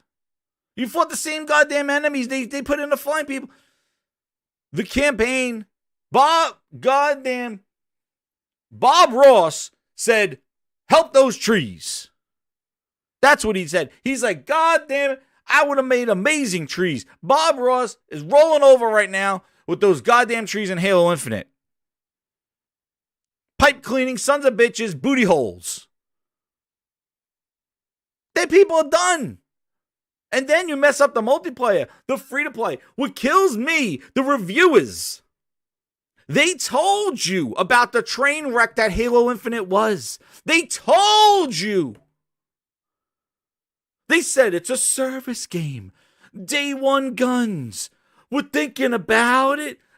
We heard you. You want skills? Oh, wait a second. That's a surprise. You guys want extra skills? Oh, you want skill-based ranking? Oh, wow. We didn't even think of that. Thank you. We heard you. A few moments later. It's going to take some time, but we heard you. Maybe season 3. We're working on it. We're working on priority 0 right now. You had Master Chief Collection, 20 years of Halo with skill-based ranking, and actually getting points for all the emblems and kill-taculars and all that other stuff. We heard you. But we didn't put it in Halo Infinite. No, you just do your dailies and doubles. squat, bend over, pull out a trick at your ass. 100 credits. Get your battle pass, everybody. Did you buy it at the door? Please, go buy the battle pass. Please, did you hear about the battle pass? Left elbow pads, right elbow pads, knee pads, jock straps, thongs. You want that blue arm? Well, you're going to get it at level 20. You like that red friggin' crotch? Ladies love that one. Well, level 35, you unlock the red crotch. You know, you could do a little Halo dance with your red balls. There you go. Level 30, we'll give you the red crotch. You want the thong to match the crotch? You know what? Some ass cheeks, Halo ass cheeks, red match the front. Okay, that's level 35. You like that left elbow pad? You like it, right? Level 40. You want the right one to match? Level 45. Oh, baby. We got you. They didn't even know the fuck they wanted to do with this goddamn game. But they told you. They told you as they came from, oh, it's a service game. That's all they kept. It's a service game. That's why it's a train wreck. It's a service game. We heard you. It's a service game. And the son of a bitchin' reviewers did not review it as such. Oh, it's back. It's back. They told you all the shit's missing because it's a service. Do you walk into a restaurant, go to the hostess and go, it's delicious, and walk out the restaurant and say you're satisfied? Is that what you do? You go walk in, go to Ramsey's Steakhouse at the front door. Oh, can I have your name, sir? Name is Grinds My Gears. Delicious, best place ever. Thank you. And walk out the door. What the fuck? Nobody does that. That's what the reviewers did. They walked in Halo, they go, oh shit. Well, it's something. It's something. Yeah, it's back. 90, 80s. It's back. Halo's back. And then all of a sudden they're like, you know what, guys? Yeah, it's kind of not back. They're not handling it right. And then you got, here you go. You want to see one of the ones? Shout out to over 880 people watching. Hit that like button. You want to see one of the ones? There he is. Where is he? Where is he? Get the fuck on my bookmarks. Where are you son of a bitch? This is the Grindhouse. Where is his ass? All of a sudden, where are you, you son of a bitch? You hiding in my goddamn bookmarks. Where the hell are you? I'm going to find you. Where are you? Now you got me Halo shit. And this is the people leaving. See ya. Peace. I said goodbye. Don't let the door hit you on the way out. I'm out of here, fuckers. It's not even fun with friends, Marcus. Holy shit, pause. Can't even play with your friggin' friends. Where's our good friend, Mr.? Oh, perfect help. Oh, shit, we got that one, too. Where is he? Where's our friend, Mr. Paul Tassi? Paul Tassi, where are you? You were one of the ones that said Halo's back. Where are you, Paul Tassi? Do I have to look you up? Yeah, I do.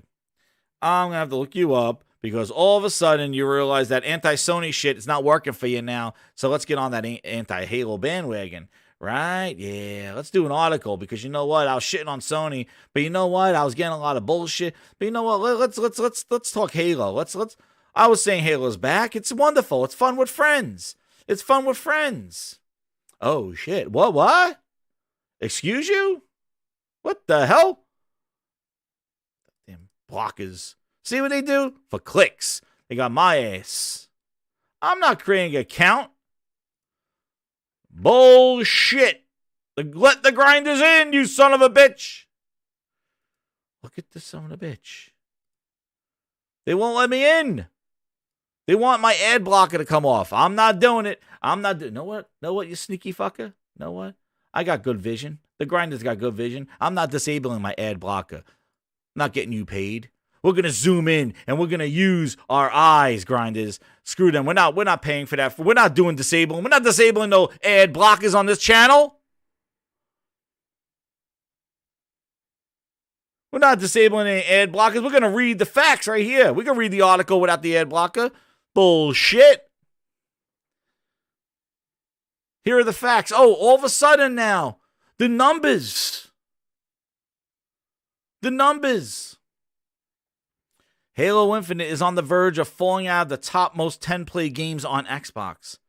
And old favorites that do have engaged long-term player bases like Apex, Fortnite, Warzone, GTA 5, Destiny, Roblox, and Rainbow Six Siege have all passed it. Enhance. That's right, who are you? Enhance.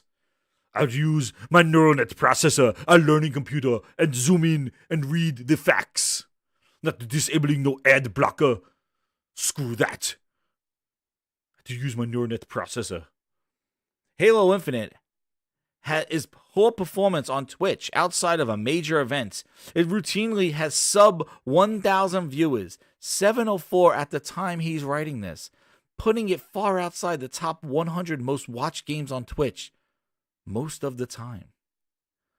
On Steam, Halo has dropped from a peak of 250,000 players to A few moments later. to 13,000 players. Master Chief Collection has about half as many players on PC despite being released in 2014. Again, compared to the service games that it wants to be, PUBG, Destiny, Apex, CSGO, they're on the top. Oh, I've shown this on this channel all the time. And it also should be noted, man, this sounds like it grinds my gears. Like this, I'm so glad that news must be slow. Because I've been saying this for a goddamn half a year.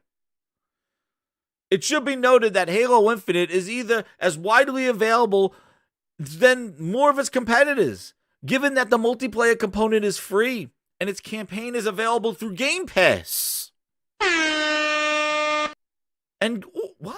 I just said this. I just said this. That's right, Froggy. There's no updates to the service, and they told you it's a service game, right, Froggy? And they still are not. There's no roadmap. There's no excitement. They're just trying to fix out what's broken. The Halo community does not seem terribly satisfied by the way things are going. Despite the lengthy 343 blog post on the game, its issues and the future, the meat of what's coming doesn't seem at all that's transformative. Next season, for instance, will arrive 6 months after the first and will bring 2 maps and a few new game modes. Halo feels like it's very much struggling with the live component of being a shooter. You think? You think? Think, McFly. You think? But it's back. Media, it's back, right? Dead Man Walking was for Sony, but Chief was back. Okay.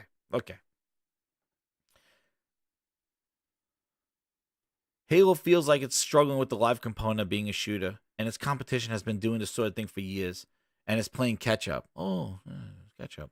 And I suppose there's a broader question whether this Halo style of a shooter is still relevant in the age of battle royales and elimination tactical games. Dude. You're preaching to the choir. Yeah. But it was back, though, right? Yeah, we're back. It's fun with friends. They put some hair. They just put some chin hair on Craig. It's back. Do we need? When everybody was ball washing, deep throating Chief? Do we? Do we need to? Let's see.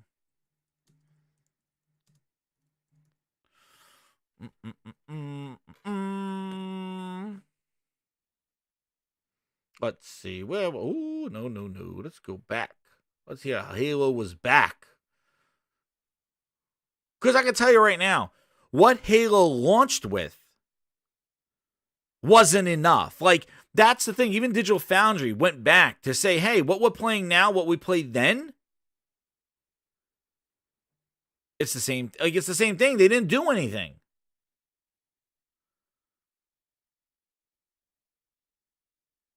They didn't do anything to it. It's the same game. So what they showed at launch should have been a head scratcher to begin with. Like, dude, you only released them in 3 big team battle maps. How can Halo be back? And they told you. Leech, they told you. They said it's a service game. It should have been reviewed as such. And as we're talking about this disruptive state of Microsoft just not knowing how to run studios, let's talk about their other first-person shooter that they got going on. And those are at our friends at the Initiative. Lordy, lordy, lordy.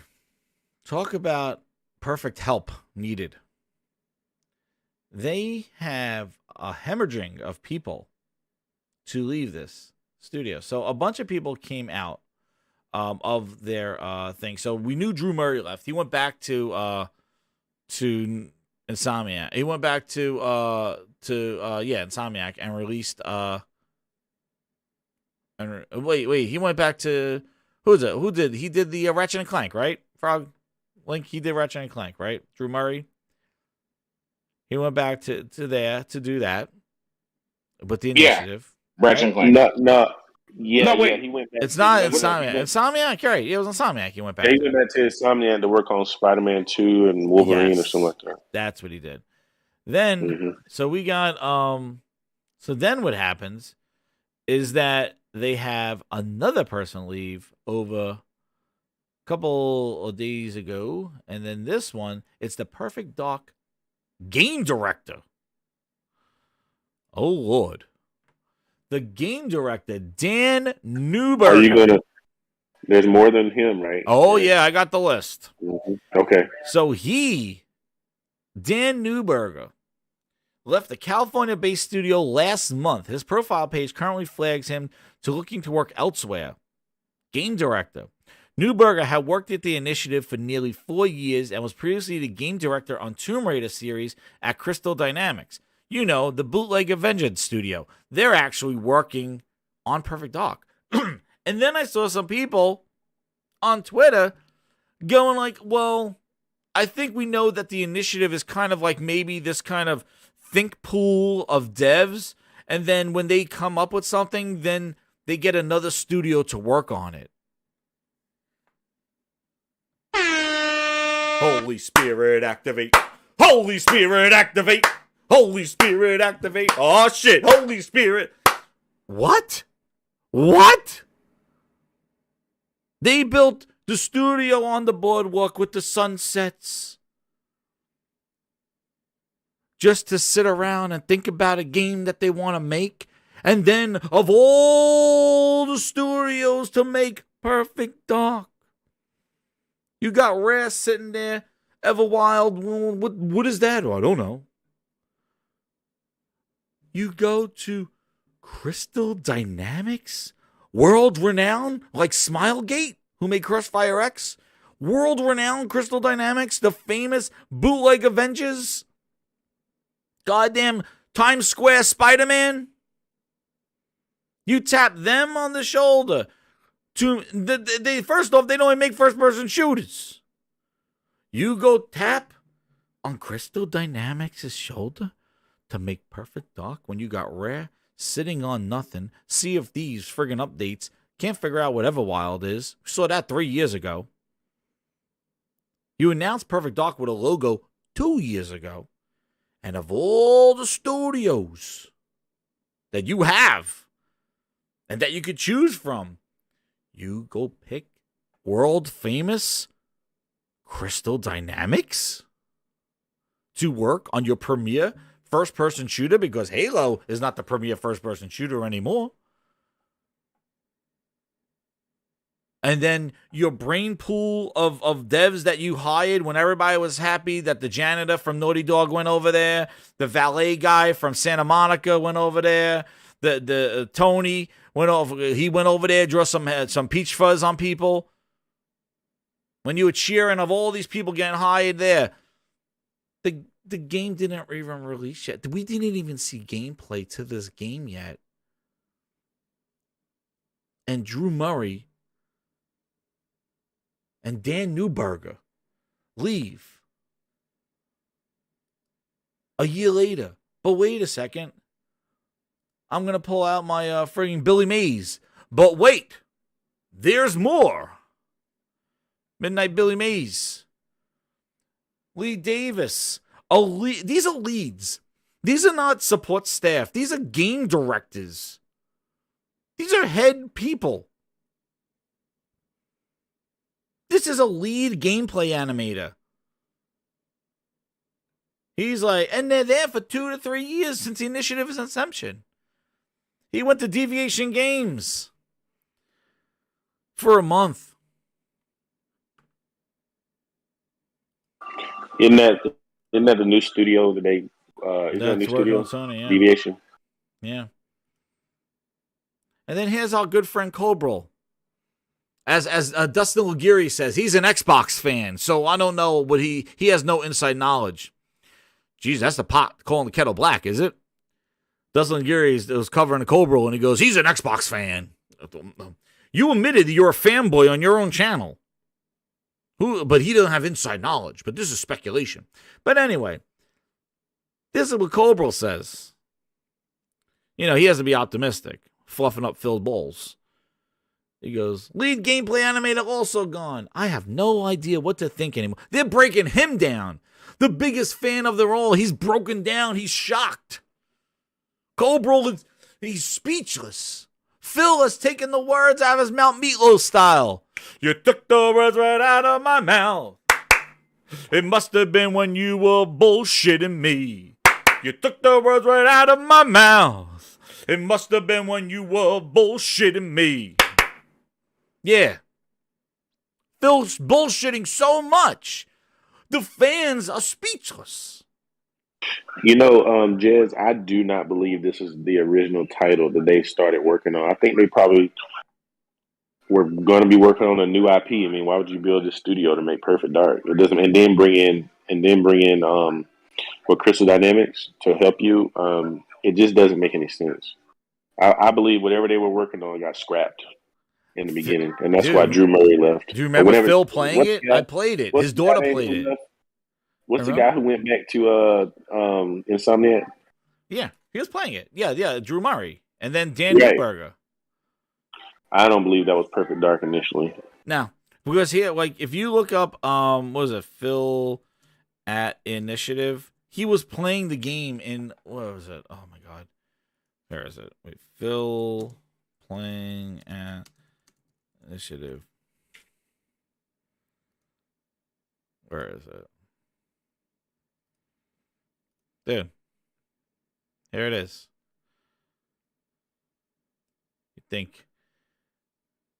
This is in February of 2020. Mr. Feelness. There he is. Oh yeah, that was me. I was playing. They told me just to post for the picture and make sure that the Dr. Pepper was looking good for the camera so I get those promos. But yeah, I was just posing. I wasn't playing shit. They actually had just a Windows boot up screen. Oh yeah, you've been filmist. There he is. He looks like he's having a good time. He's playing the unannounced first-party game February 5th, 2020. Guys, this is some bullshit. This puts the bull in bullshit. February 5th, the initiative has teased another, but this is before they announced that it's even Perfect Dark. Another behind-the-scenes update, an unannounced game, a new first-party studio welcomed Xbox, Phil Spencer. Drew Murray said, we're fortunate to have Phil Spencer here. Yesterday, touring the new studio, talked about where Xbox is heading, down the drain. And most importantly, getting his hands on sticks and experience in-game action. And then Phil Spencer goes, I had a great time. I was with David Gallagher. Well, he's gone. I was with Matt Booty, face down, ass up. And the other team at the initiative, who's leaving by the minute. Incredibly talented studio, challenging themselves to do new things. And old things in new ways. Oh, he's so clever. In 2020, studio was established in 2018. 2 years later, Phil visiting with two dudes that are not there anymore. Booty clapping in the streets, so Booty's overseeing this Perfect Dark development. And the latest update that we got from Perfect Dark is that they needed perfect help. And they tapped on the Coalition. No, not the Coalition. Holy shit, not them. Crystal Dynamics, even worse. They're going to go put goddamn mutton chops on Joanna Dark. Bootleg Avengers. Times Square Spider-Man. You know them. World renowned for making Spider-Man the worst version. When there was a better version, they could have just copied. Crystal Dynamics didn't believe so. They said, we got to make the Times Square version of Spider-Man. You know, the one with the beer belly and he don't fit in the suit. Shit's all loose in the jock. We got to make that Spider-Man. He has to have some bootleg moves, moving around in slow motion. We want to make sure it has to look bootleg. You had the model right there from Insomniac on how to make good Spider-Man. Instead, you made your Times Square Spider-Man take a picture with the tourists. That world-renowned studio. Smilegate's friend. World-renowned Smilegate. What? Who? No. You mean the people that released Crossfire X? No. What? What was that? Wait, the people that released Crossfire X? Who were they? What were they? They were the, what were they? Phil, what were they again? As we said, our goal on Team Xbox is to bring you the world's best games. Ooh, best games. Meeting with developers, playing their games, and introducing you to their games. These are the best parts of my job. Oh. Back at E3 2017, when I first met with the creators of this next game, they shared their ambition. Can't wait. To bring their massively popular game with its passionate community of 650 million PC players to the entire world. Oh my God, this sounds incredible. I'm happy to announce our partnership with the legendary team at Smilegate. Legendary! Their approach to game design demonstrates sheer creative boldness. Next year, you'll discover the newest entry in this landmark franchise. On console, for the very first time, only on Xbox. This is Crossfire X. What? My God! Wet my noodles!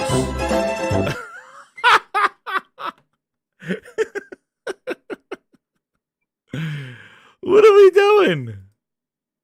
Well, there you go. Like, world renowned. 600 million players. So, I don't know what their assessment of quality is. I don't know what they're doing. They seem like a drunk person with a checkbook. I don't understand it. And what's crazy is that I know that developers, they leave, they come out and do all this stuff, but you got two premier people leaving the initiative. They haven't even put out a game yet. They just announced their game. And as soon as they announce it, Drew Murray leaves. Like, what are we doing here? Cobrel knows. Let's see what he has to say. He goes, my original theory was right, and key work by the initiative on Perfect Dark is done. Oh, and know what else is incredible? Everything that Microsoft is working on, all of it, all it is just polish. Do you guys notice that? It's only just polish. Everything's done, apparently. Halo was done early last year. They just spent a year to give it some polish. The Perfect Dark, it's done. It just needs a little spit shine on it. I'm sure Avowed just needs a little polish. A little brass ball wash. Fable, I'm sure, just needs a little spit shine. Everything just needs polish. It's done. It's done. It's all done. Everything is... The initiative on Perfect Dark, they're done. The key was over. They're done. Everything is spit shine. I remember in January of last year, they said Halo's done. It's just delayed for some polish. Delayed for some polish. And then as they, Forge is not ready. Co-op. We only got 2 maps. We heard you. We'll fix the ranking up. It's going to be 6 months for the first season. A year later. But they were polishing it in January 2020. What 2021 was getting polished. They got delayed out of 2020. And let me ask you something. You think this is this smart move? So the initiative is done, and now they're handing it off to Bootleg Avengers, Crystal Dynamics, and their positions that overlap. You mean project director? The boss? Like the boss? Game Night 123, he goes, or concept art, Hellblade 2 and Starfield. Exactly. Thank you, Game Night, for the super chat. Yes. Exactly. They went back to showing the concept art for Halo. You're my number one customer. Polish. There's now new positions. So they're just firing people now. Thanks for working at the initiative for 2 years. You made a skeleton of a game. We're giving it to the premier studio of Crystal Dynamics, who we don't own. They're not one of our $70 billion investments. We're just borrowing from them. Because Square Enix is not happy with their ass. Because why? Square Enix says they're constantly underperforming and lowering expectations. That's the studio I want to work with. Square Enix is pissed off at all their studios. Feels like that's the one I want to work with. What? They undersold? They didn't meet their expectations? Perfect. Sign me up. Perfect. Yeah, they don't own yet. Who the hell knows, Joseph, right? So wait, so speculation number 2 from Cobra is, I hate to have that as a possible scenario, but that's what game development sometimes is. Maybe things don't simply come together at the initiative and things got rebooted by Crystal Dynamics. Perfect Dog. Again, you pissed off my Halo, and Halo you ruined. Now you're going to ruin Perfect Dark on me. So now we're saying that the initiative, the studio that they said is going to be nimble and is taking pictures of sunsets for the last 2 years of this world amazing studio that Phil built for them on the beach. All the Venice Beach, they got all the pictures of the sunsets, Arnold pumping iron on the beach. This is a great job. All of a sudden they got to work now. The mimosas dried up. And they go, oh, you know what? Give it to Crystal Dynamics. So he says Crystal Dynamics is rebooting a reboot to a game that we never seen a reboot to. I'm confused. How do you reboot something that never was released? Reboot the reboot? What? How is this acceptable? How is this exciting? How is this Game Pass worthy? You think this makes me want to just rip open my wallet, start giving $15 a month for subscriptions? This shit's a disarray. You built the initiative. You built them.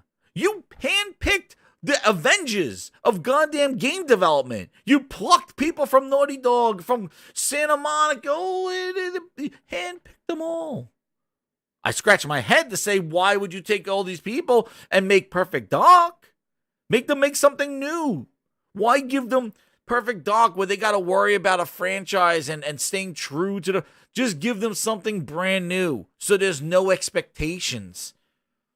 Because Perfect Dark comes in with certain expectations. It has to be a sci-fi shooter. It has to have the laptop gun. You have to have this character. You got maybe not as serious as Halo, but it comes in with a certain expectation, which puts pressure on a studio who never worked on a first-person shooter with perfect, and nonetheless, the Perfect Dark franchise, which Microsoft has done shit with all these years, to now have them have to make this game, which they don't even know. Meanwhile, Rare's sitting there. Even if you slap Rare's logo on Perfect Dark, you're halfway there. At least you're 10%. But forget about that. What's going to do initiative? Now we got Crystal Dynamics, who doesn't make first-person shooters, and just came off the bootleg Avengers. And we got them working on this game now. Wonderful. This sounds wonderful. Please, tell me more. Oh. So now, they're rebooting the reboot. And then he says, the initiative might be scaling back to a World's Edge kind of studio where you have some of your own devs as well, but rather oversee a franchise as your core tasks and work on games with other studios. Here we go. Here we go. The B teams, C teams, D teams, Z teams, double A teams, quadruple A teams, all the teams now. There are other things happen at the initiative. Oh, so they can't get their shit together to make Perfect Dark, but guess what, guys? They're making some more games. Wow. Wow, that sounds like a microcosm of the shitstorm it is right now. Microsoft can't work with their own studios that they own, like 343 and goddamn the Initiative, but they're out there saying that they're going to save Activision and save Bethesda and going to do great things with their IP when they can't even do shit with the IP they own for 20 years. Okay. But he's just speculating. And as Dustin Aguirre said, he's just an Xbox fan. This is ridiculous. This is stupid, and this is a waste of time. And you want to know what's crazy, Grinders? You want to know what's crazy? Hit that goddamn like button. You want to know what's crazy? The Initiative was founded in 2018. And we are hearing now they're handing off shit. People are leaving, and it's 2022. I know game development is long. But don't you think if you've been working on a project for over 2 to 3 years, you will want to see it through? And if you don't want to see it through, you rather just go somewhere else? The game is announced, and Drew Murray leaves. Now this guy leaves. Now your lead animator is leaving.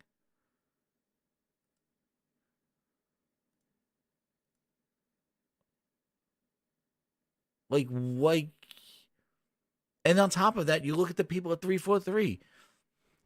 If this is the richest studio, the richest company, Microsoft is the Microsoft money. You know, everybody's excited about Microsoft spending money. Microsoft money.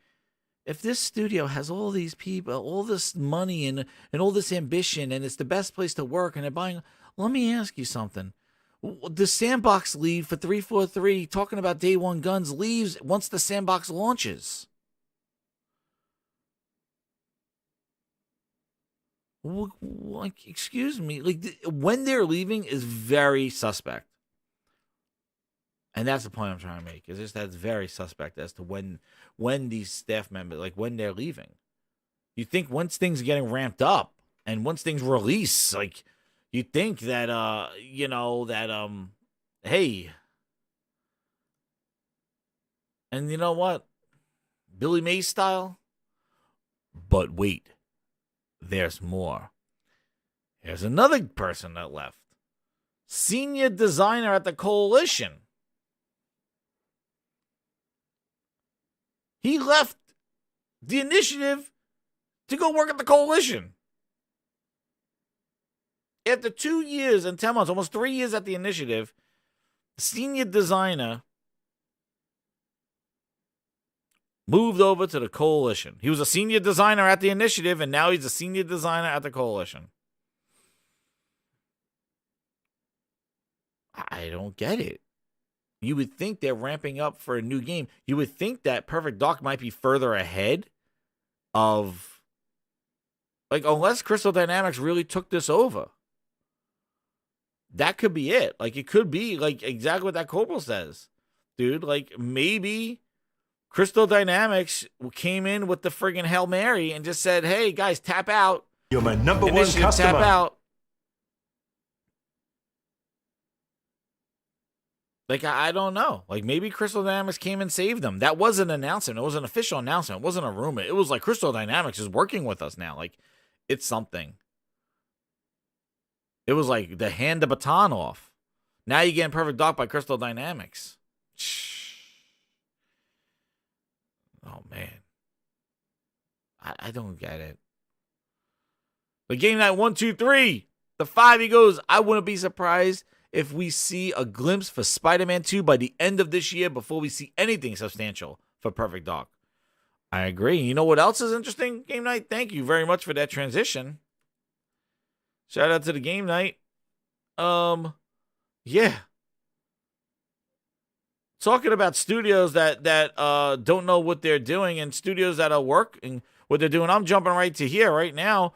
We got Returnal getting co-op before Halo.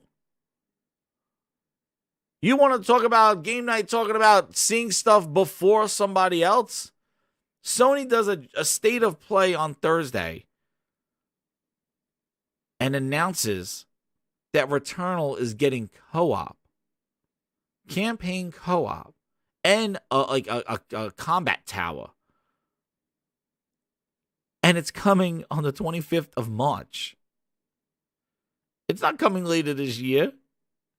It's not coming next year. It is coming March 25th. How does that happen? How does that happen? This is another game that we had no expectation for that was going to get multiplayer. Just like Ghost of Tsushima. And they dropped multiplayer for this game. And we talk about games as a service, as an excuse. Oh, day one gun's not going to be there. We're going to add a map here or there. We heard you. Returnal goes and puts co-op in that game. With all that stuff going on, I'm hyped as hell, man. That's awesome. And they have another tower. And it's free. Free! No subscription needed. No dollar bill fill. No upgrade fee. Nothing. It's free update. Who's the service? Who? Who's the service? Who? Who's making service games? Who's ahead of the game pactor? Who? Who's Dead Man Walking G4? Who's Dead Man Walking? Who's Dead Man Walking? Who? A few moments later. Who's Dead Man Walking? Please, I need to know. What? Who? Titles, and I don't think that Sony has enough good exclusives right now, comparatively, probably to what Game Pass and Xbox exclusives will offer. Tell me more. That between like the Hogwarts Legacy game. That's an exclusive. Two incredible RPG series in 2022 or even 2023 with Starfield and anything that Obsidian's putting out, if it's Avowed. Of potential Elder Scrolls. Like, there's a world where I'm playing 4 RPG amazing games at one time. I am ready for that world. And nothing is on PlayStation. That makes me sad. You now... I feel like there's so many titles, and I don't think that Sony has enough good exclusives. A few moments later. Gee, forget about it. Get the fuck out of here with your shit. Talking out your ass, making my fucking internet smell. Fuck out of here with your bullshit. You people suck. You suck. Analysts, gamers, media, you're fucking idiots. You're dumb. You don't know what the fuck you're talking about. Dead Man Walking. Quality games. But we just talked about all the bullshit. The bullshit. Oh, they're handing off studios like a fucking hot tamale. What? Gee, fucking forget about it. That's what you are. You're fucking Gee, forget about it. Dead Man Walking. Go ahead. Avowed. Yeah. The fuck does that game look like? Please. I won't hold my breath. Maybe they handed it off to another motherfucker that's sitting. Hey, you, Johnny, you fucking clean the toilet bowls. You know what? You want to make a game? Get over here. We need some fucking help. Drew Murray left. Gee, for fucking get about it. Get the fuck out of here with your bullshit. Dead Man Walking. Returnal getting co-op before Halo. Halo's back. They can't figure out the fucking spawn points. They figured this shit out on Returnal. Returnal figured out the fucking spawn points. You could even revive people. Holy shit. I wonder how long that took a Sony studio to figure out. What? Holy shit. Returnal, you can revive somebody. Oh, man, we heard you. I don't know if we could do that in Halo. We're not going to have revives. Maybe they'll just respawn at a checkpoint somewhere. That's going to take a few more months to add into Halo. We're going to reviving. Oh, shit. I didn't know you wanted all that. Oh, whoa, whoa, whoa. I'll give you the co-op, but to revive somebody? Oh, shit, that's going to take some time. I'm sorry. You're going to need more time. We need more time. Gee, forget about it.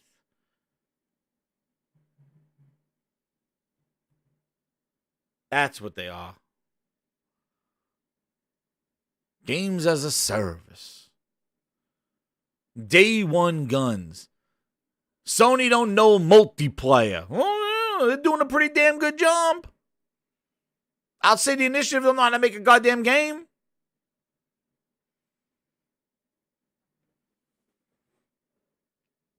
Microsoft is goddamn face down, ass up, spending Phil's money. You want to hear something else? Oh my God, I got this other freaking thing. You want to hear this other thing? I'm going to tell you this other thing. Where the hell is this? Get ready. Oh, God. Please. I wonder if you heard the news. So Phil went on another show. He went on another show. And he goes, where is it? You want to see some quotes talking about some craziness. This. Ready? You want to hear, where is it? What? What the hell's this?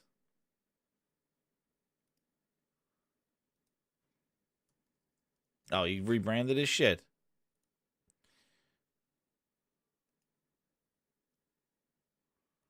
Yeah. You want to see some quotes? Look at this. So Phil went on Xbox era, right? Please hit that like button, everybody, because this is grinding my gears. I'll put the goddamn fires in the chat from the VIP grinders.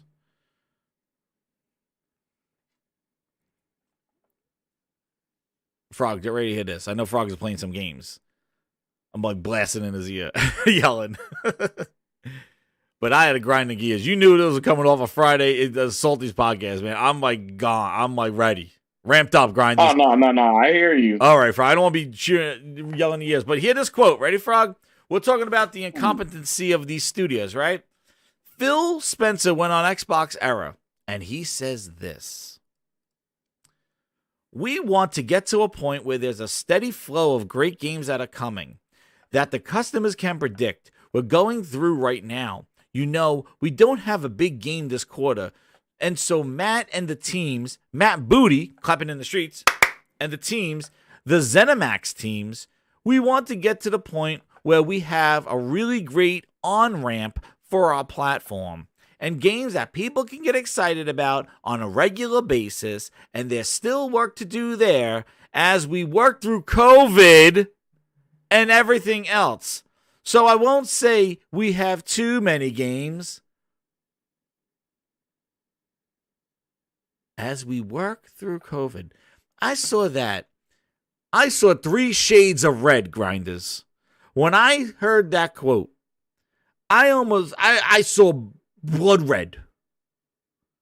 I was like, this son of a bitch is still talking about COVID. Meanwhile, Sony dropping Horizon, Gran Turismo, DLC for Returnal. That's after releasing Returnal, Ratchet and Clank in a COVID year. And wait a second, before that, they did Ghost of Tsushima with Ghost of Tsushima multiplayer, the PS5 update with Iki Island on Ghost of Tsushima. Then they released Last of Us 2 during the COVID year and released the console and released and announced VR and showing VR game and getting deals with Sifu. Kana got out. What's incredible to me is that even with COVID and delays, Sony's games are still coming out before we even see what Microsoft games look like. How the hell does that work? How does that work? Horizon was delayed. Gran Turismo was delayed. Kana was delayed. Ratchet was delayed a month. Last of Us 2 was delayed. All their games were delayed. But how the hell do their games come out in 2 to 4 months later? And this son of a bitch is telling us that he don't have any games right now because of COVID. Are you kidding me? Only your stupid ass studios were affected by this. Sony was immune. Nintendo? They made a new goddamn 3D Kirby game. I didn't see them talking about COVID. Death Stranding downloadable content. Deathloop? Ghostwire Tokyo, they're all delayed. And still coming out before you even show gameplay to the games that you're working on. But you have a lot of work to do, but guess what you're doing? Are you helping 343 meet their timelines? You helping the initiative figure out Perfect Dark and not have to tap Crystal Dynamics on the shoulder? Are you doing that? Or are you out there prancing around with Big Daddy's money and buying $70 billion of Activision and $7 billion of Bethesda? More bullshit to add to your pile of bullshit that you got. You got work to do. It starts at your house. Not at the neighborhood goddamn. Whatever your name is, get ready you for gotta the big fix your surprise. freaking house.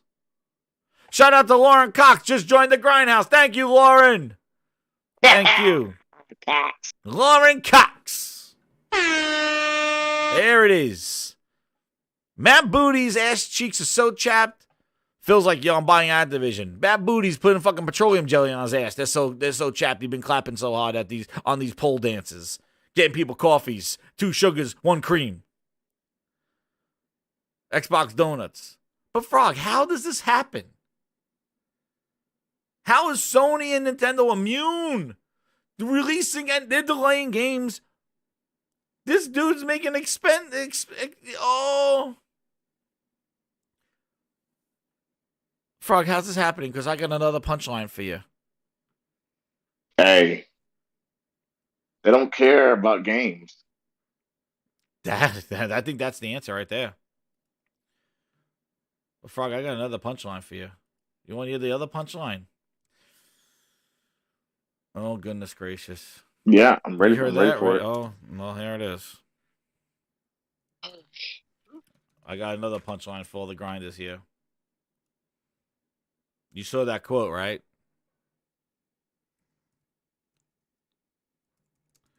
Once, quarterly. You saw that quote, right? I should have this up already. So he said that on Xbox Era Podcast. Oh, guess when? Guess when he said that? He said that last week. Last week. So he wants a steady flow of great games coming out. Yep. That's what he wants, right? He wants a steady flow of great games. Wow. Very ambitious. Sounds great. Here's the punchline. What's the date, everybody? What's the date? Grinders, can you see? You want me to do enhanced zoom? We're going to do enhanced zoom. Let's see. Xbox wants to release a first-party game every quarter. What's the year? Enhance. Enhance. What's the year? Please, Grinders. Phil's quote was from last week. Frog, you want to know what the year was? June 10th, 2021. Said the same shit.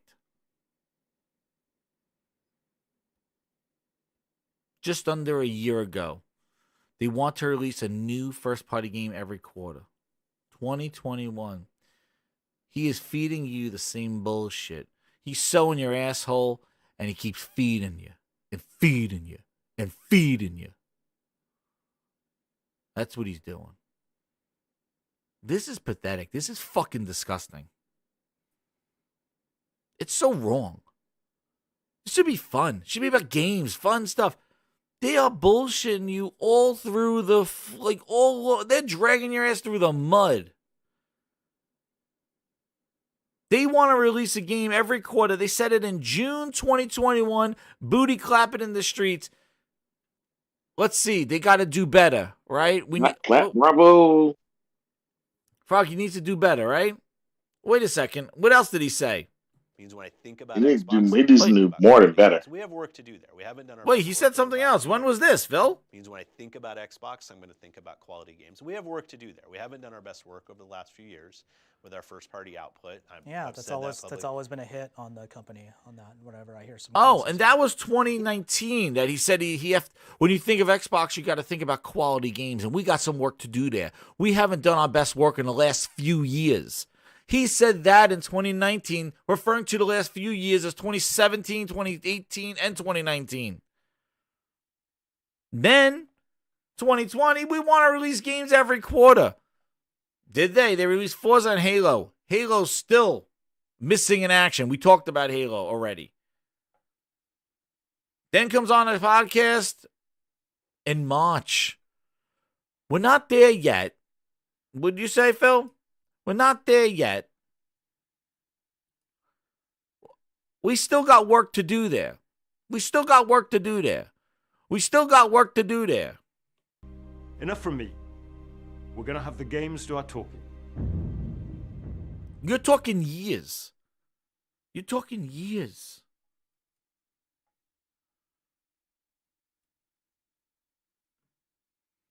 Then, does everybody remember how Phil talked about Crackdown 3?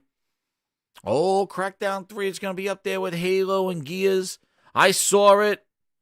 Do we need a reminder of how Phil says that he played Crackdown 3? And anyway, this quote was from Matt Booty, that other one. Sorry, I zoomed in and hand zoomed, but the quote was from Matt Booty, just so to show that it's not just a title screen, grinders, just to show you that. We want to get to a point of releasing a new game every quarter, said Booty. You know, games take up to 4 to 5 years to make, and the reality is that not every project we will start to make, will make it to launch. They were talking about launch. They were talking about the Xbox. What are they talking about launch? We are committed to building a diverse collection of studios that deliver a predictable pipeline of high-quality games. We're committed to creating games that generate excitement, anticipation, and engagement. With 24 studios making games, we are thriving. This is what he said in June 2021. Why is everybody yelling now in 2022? Where are the games? A year later, where are the games, Phil? Well, we want to get to a point when we do it. We got work to do there. That's right. Game night 1, 2, 3, 5. He goes, the last night Sony had a sparse year was back in 2015. Oh, I remember that. Phil taking notes from Sony. Dude, he's dragging that out 2015 times 4. He's been milking out sparse years for the last 3 years. Remember, last year was the year before delayed. Psychonauts was supposed to come out in 2020. Halo was supposed to come out in 2020. They got delayed to 2021. The only game that was on track was Forza Horizon. So the year before that, in 2020, you had zero. You had nothing. You had no launch lineup for your console. Just like in 2017, they had Lucky's Tales to launch with the 1X. Dude, they haven't been launching games. They haven't had a great lineup since in ages. Half a decade. But wait a second, there's more. Remember, that's what I was looking up. See, I got derailed. Game night, all the super chats. I got derailed. Hold on. What do you say? Phil says Crackdown 3.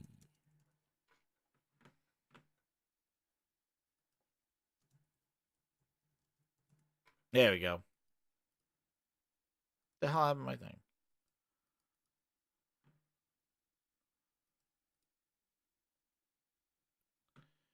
Remember this? Remember this?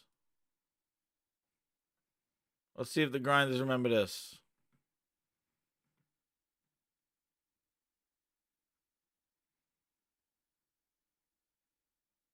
No, wait a second. That's not it.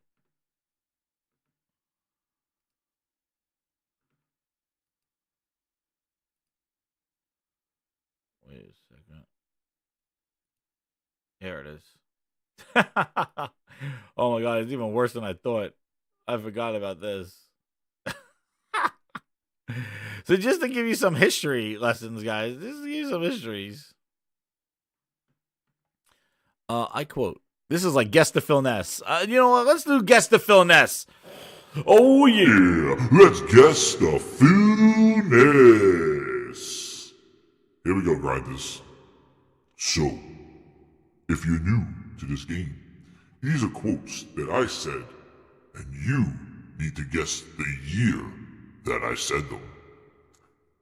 Here's the quote.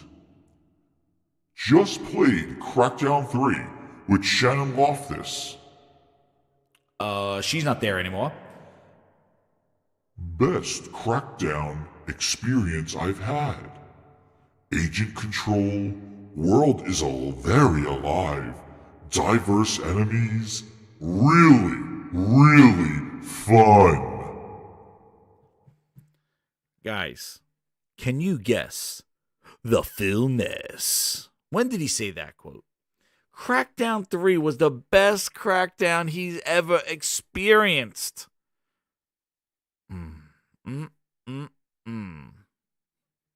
The winner gets a booster. The Unknown with the winning booster, 2017. Yep, oh yeah. The Unknown, you have guessed the Philness. Congratulations. Phil Spencer just played Crackdown. So listen, he played Crackdown 3. You know, his assessment of quality games. Just played Crackdown 3 with Channel Off this. She left last month. Best Crackdown experience I had, Agent Control. So wait, does history repeat itself? Let's see. Guess the Phil Ness 2021 style, 2022. Let's see what he says. Ooh, let's see. Phil Spencer on the podcast goes like this. He goes, we haven't shown a lot of State of Decay. We do have a lot of games in development. Some of them talked about. Some of them not. I don't mean to exclude anything. Looking at State of Decay 3, I'm incredibly excited about some of the advancements they're going to make. Okay.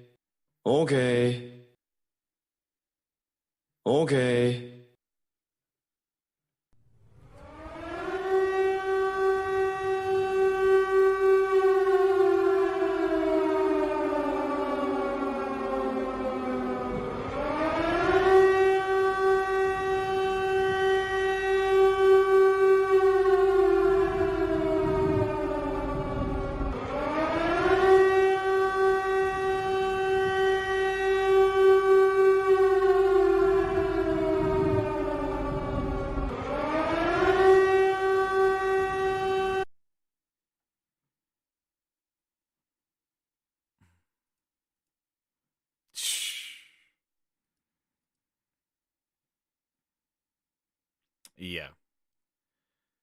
Uh-huh.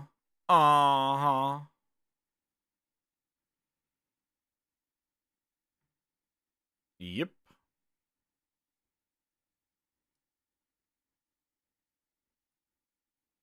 How is that? Trust him? Excited? His assessment of high quality games and Crackdown was his best experience. That was his favorite franchise. By the way. That was his favorite franchise. I know we're way over, but speaking about last topic, PS5 got the Magic State of Play showing Hogwarts. What? Frog, they're showing Hogwarts. Really? But wait, I'm so confused. I am so friggin' confused. They're showing Hogwarts. But I heard... Wait a second. Isn't that an Xbox exclusive for Game Pass? Isn't that what that is? Frost. She's my insider. Tell me about it. Wait a second. I thought this was an exclusive. Frost would tell me. She's my insider. Let's see what she says. Let's see. She said that, didn't she tell me this? I thought she did. She said it was an exclusive. So how the hell is Sony showing an Xbox exclusive, Game Pass exclusive? Excuse me? Excuse me? What are we doing here? Really? This is what I mean. I'm done. Like this media shit. Like they don't know what the hell they're doing.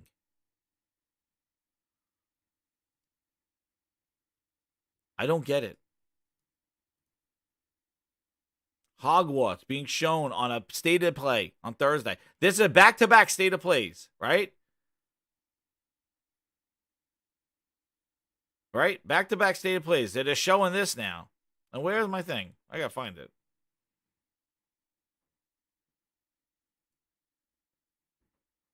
Yeah, she is. I feel like there's so many titles, and if there's... Oh, yeah, we heard I this don't already. think that Sony has enough good exclusives right wait, now. what exclusive comparatively Xbox have probably to what Game Pass and Xbox exclusives will offer me. That between like the Hogwarts Legacy game, between the fact that we could have two... Hogwarts Legacy. My insider. My insider told me Hogwarts Legacy is an Xbox exclusive. Game Pass, nonetheless.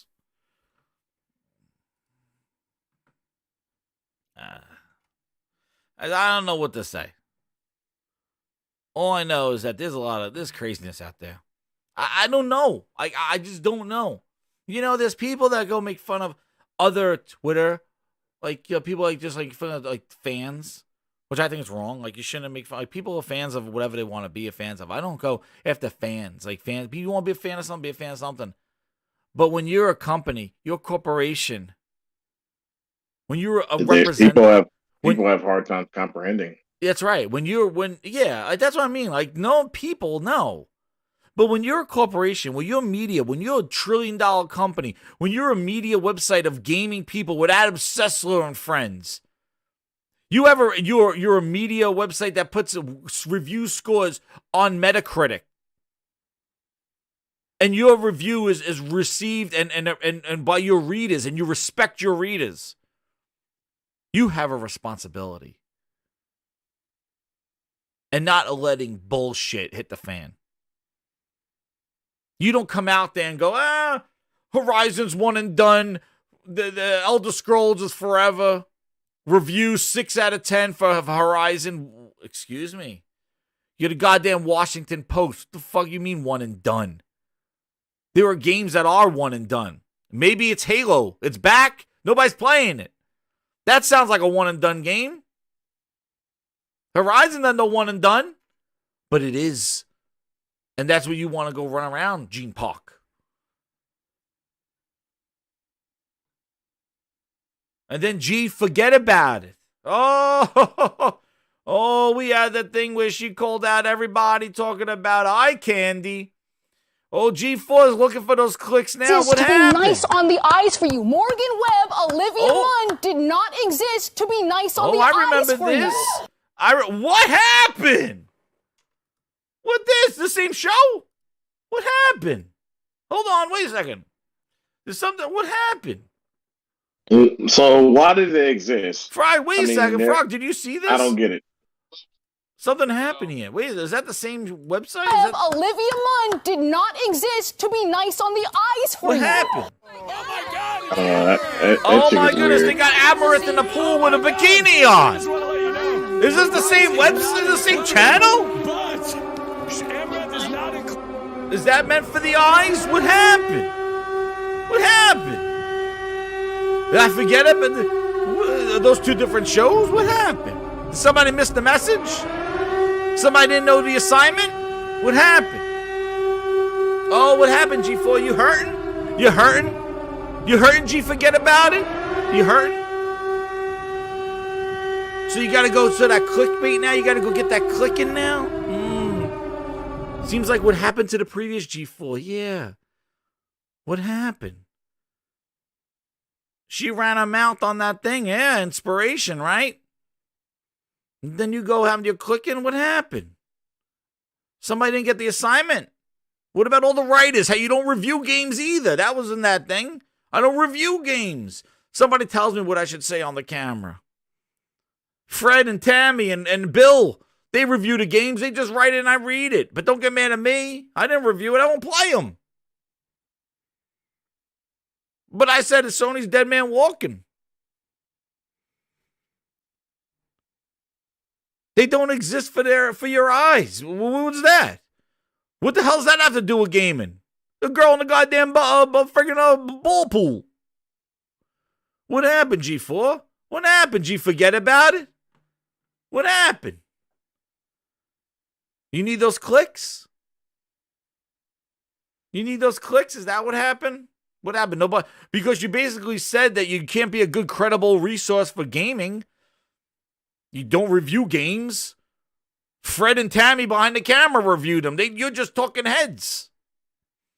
You lost your credibility. What happened? You had to go to the cesspool? The Adam cesspool. Oh, shit. What happened? Speaking about buffoons. Holy shit. Man, there's been clowns upon clowns upon clowns. Michael H.W. Pack Attack Pacta telling me in 15 years we'll be flying cars and eating astronaut ice cream. This son of a bitch goes on RDX podcast, you know, and he comes on there and he goes, Sony again, they're done. 10 years, 50, they're done. Microsoft was out. Microsoft wins. Sony's left in the dark. Nobody's going to buy it. The consoles, they know it. It's done. It's done. What do you mean done? It's done. Let's get his quote. Frog, did you hear this buffoon? Frog, Yeah, you heard his ass? Because I'm going to find really, this quote. It's not really something you look at and you say, hey, this is this makes it good. I don't know. My thing is anything that's said that's in favor of Xbox, I can't. There's a lot of. It's hard for me to believe people. Number one, especially the guys who are in charge of these companies, the Phil Spencers and whoever else. It's hard to believe anything they say. It really is. I think they're, in a sense, it's just some buffoonery going on. And I think that, I don't know, man. When it comes to Xbox, I really don't have anything positive to say a lot of times because they just missed the mark on so many things that it's so hard to say. I can say bad stuff on Nintendo, but they make great games. And I think it's a different effect. It's like talking about Xbox is so hard in a positive way, just because I just look at them and say, man, you continuously you don't give me content, and then the hardware you got, it's like I don't know what it is. Something is off about this whole Xbox, and there's something about it's off about people who are champion and rooting on. I just don't get it. I'm not that much of an underdog fan. If they are legitimately making games and showing games and growing the thing, it is what it is. That's fine. That's the competition that we need. But it just seems like they are not delivering. They are just running shit through the mud. They're buying time. But it seems like there's this safety net that they have in Game Pass and media likes and just stuff like that. Like talking about how prepared they are. Meanwhile, we are playing great games now, have great games announced, seen gameplay, have played great games in the last couple of years. But that's the company that does it's not successful. That's the thing that we don't want as gamers. And I'm here to say, what Sony is doing, and I'm not saying every game that everybody makes needs to be a Sony type game, but my goodness, at least come out with a friggin' game that is not compromised, that is not, we heard you, that is not, here's a logo, you might hear from it 20 years from now. It's not, oh, well, people are leaving, they handed off development to another studio that they don't own. Oh, hey, let's buy $70 billion of friggin' company to own all this IP to do nothing with.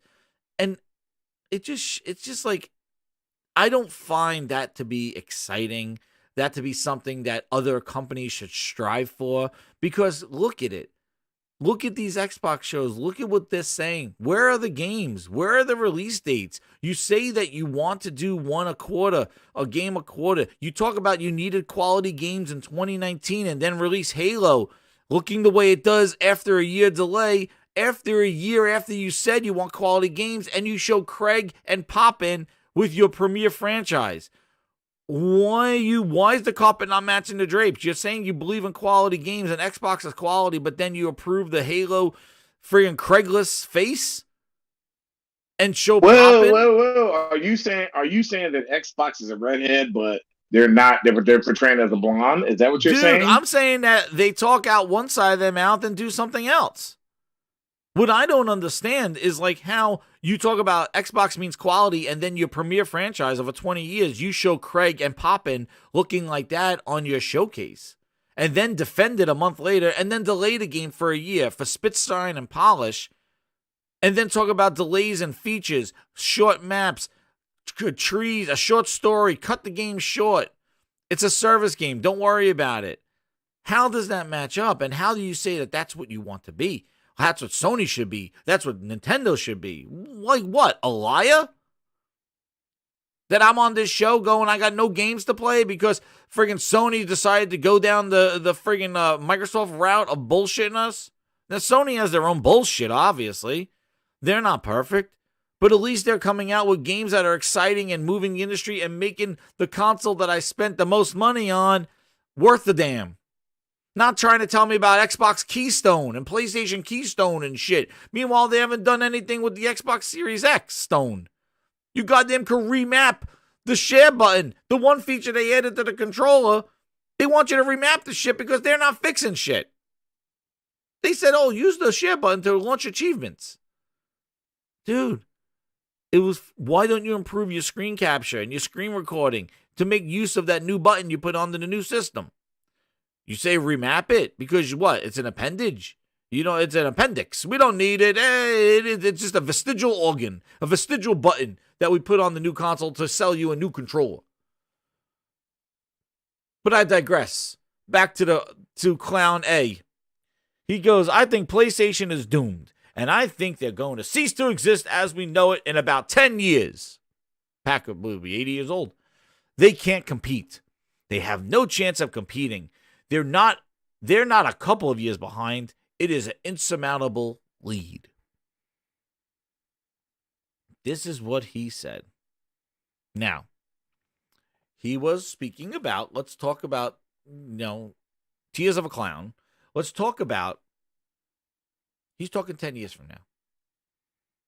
All I know is that 5 years ago, they were telling me that xCloud is the future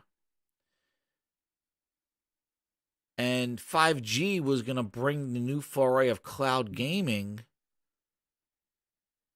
now, right? I remember cloud gaming was the future 3 years ago for a 5-year plan. We got 2 more years left. Halo's at 3,000 people, got 9 years left. I don't think these long-term plans are paying off. And now we're sitting here. We're 5G. We're done with 5G too slow. We're on 5G ultra bands. 5G didn't bring cloud gaming back. A 5G ultra band's going to do it now? Ultra wide bands and UW. That's it. We're going to be waiting for 6G's going to do it. Don't worry about 5G didn't do it. 5G ultra bands. 6G's going to bring cloud gaming to them. Get the fuck out of here with cloud gaming. No one wants to do that shit. Those games are not meant for phones. All right? That's the problem. And the speed, the latency. So Pact is coming to approach for this thing. Well, with this Game Pass service and Microsoft's clouds and this. Sony can't compete. But you can tell that the one thing that matters is being ignored. And I'll let you sit on that one while I read the awesome You're my number Game one Night customer. 1, 2, 3 with the super chat going. I remember in primary school when we were watching a kids news program where they interviewed a guy. Well, I'm going to read it because that thing popped up. I remember in primary school when we were watching a kids news program where they interviewed a guy that had a prototype flying vehicle. They said we would have flying vehicles by 2013. Exactly. Anything to try to sell us flying vehicles. Yo, we'll be flying in a few years. Yeah. Exactly. Pack the 10 to 15 years. Who's coming back to check them? Fact check them. Who's doing it? But thank you, Game Night. I really appreciate it. What is the one? And hit that like button, everybody. We have the highest amount of viewers, I think, live that I've ever seen. Incredible. I want to thank everybody for dealing with the Grind My Gears awesome gaming grindhouse show. I just want to reflect and everybody hit that like button, share it out. I appreciate it. The one thing that Pack Attack is missing in his analysis of they can't compete is the one thing that only matters.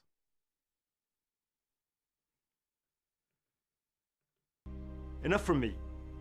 We're going to have the games do our talking. It's about the games. And why? For all these people that we spoke about today, and the Phil Ness, and all this crap, why is it so hard to explain games make the service, games make the platform, games are the reason why we play. We don't play because Phil has a green thong on. We don't play because Aaron Greenberg tweeted me from a ski lodge with Major Nelson. We don't play games because Phil liked my tweet. We don't play games because Jim Ryan gave me a winky face or Shuhei followed me. I don't play games because I met them at PAX. We don't play games because they have a service. They talk about cloud. They talk about they're excited. We don't play games because they spent $70 billion. Who boots up their Xbox after that Activision deal going, oh man, I can't wait to play Xbox. This got me excited. They just spent money. Let me boot up the game. Let me boot up Xbox. Play something. Who? That Activision deal made you make you want to play Xbox more? Did something new games showed up or something? Well, we spend the $70 billion to get Call of Duty 1, 2, 3, 4, 5, 6, 7, 8, 9, 10 in Game Pass in June. Black Ops 1, 2, 3, 4, 5, 6, 7, 8, 9, 10. Yo, what's up, Thrash? How you doing, man?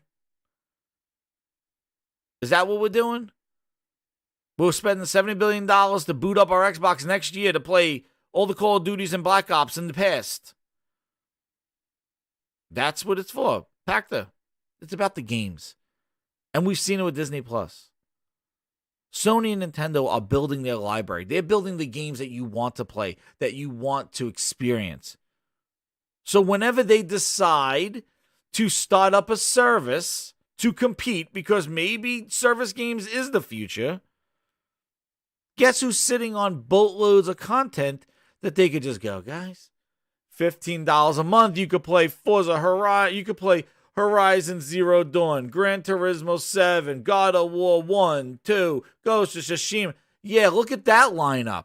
And tell me, when they put those games in a service, whose service is more appealing now? They will leapfrog Xbox Game Pass in about a year in subscriber numbers if they decide to put those games in addition to their legacy games of PlayStation 1, 2, and 3 Oh, 3's already in there, but they put those games. They're sitting on content and a library of games. And what they're doing now is they're building for their future. The games they're releasing today, just look at Uncharted, the remake. You're playing Uncharted now, and you realize what an incredible game it was then. And it was an incredible game. An incredible game is an incredible game. The things that it was doing then, you find out now, people still not even doing it. So with the games that they're releasing now, they're not compromising them for services now, sacrificing quality and content now. They're giving you the full vision and quality of the game now. So 10 years from now, maybe you want to boot up Horizon Forbidden West again. 5 years from now, in a subscription. 4 years from now, in PlayStation Spartacus. That was a great game. That's in my service. Why can't people see this? Why are people like Xbox is doing it? They got such a lead. A lead in what? They can't even release a game a quarter. What is the lead? This insurmountable lead that they're in. They can't even meet the demand of the games that they've released with being content complete. Nonetheless, release and show new games. Imagine if I said, how about this? You want to make this about YouTube? Let's make this about YouTube, right? I want everybody to hit that join button. I want everybody to subscribe to my channel and send me money. I want $15 a month from all the grinders out there. This is just you don't have to do this, grinders. I'm just giving you an example. Because people just seem hard to understand. I will take $15 from all the viewers here every month, and I'll get back to you. So you can follow my channel for $15 a month, and you may hear from me. You may not. I don't know. Maybe I'll do a show next month. Maybe in 6 months. Maybe November. Gone to November. We'll be gone to November. Maybe I'll be gone to November. You just keep sending you the bill for $15 a month, and I'll be gone to November. Maybe. I'm not even going to tell you when I'm going to come back, but maybe I'll do a show. Maybe I won't. How successful would I be? That would be Jesness. That's right. How successful would I be if I just keep taking all the money and not doing shows and not talking to anybody? So you're not getting anything, but you're giving it. What business works like that? That's what they're doing with Game Pass. They're not telling you when those games will come out. They're not even showing you those games. You don't even have release dates for Perfect Dark. Release years for Perfect Dark. A dollar bill Phil special. Yes, and anyway, that was just an example, grinders. That is not real. Just to let you know, that's not real. I know the way the internet works. I'm like, oh, look at this. But anyway, I'll just say I'm Game Pass. I'm Jez Pass. Audio comes in July. No, we're not going to 5-minute shows. And then, that's right, Mod. I'll just come on to the YouTube channel after like 3 weeks and not doing a show, and I'll be like, guys, I see the tweets. I see the message boards. I heard you. We hear you. I'm done. And I'll hang on. That's it. That'll be the video. We heard you. And then I'll come back maybe another month or so. I keep seeing the messages. I want to try to release a show each quarter. I got work to do there. In the meantime, would you like to buy some of this new merch? I haven't been here for about 4 months.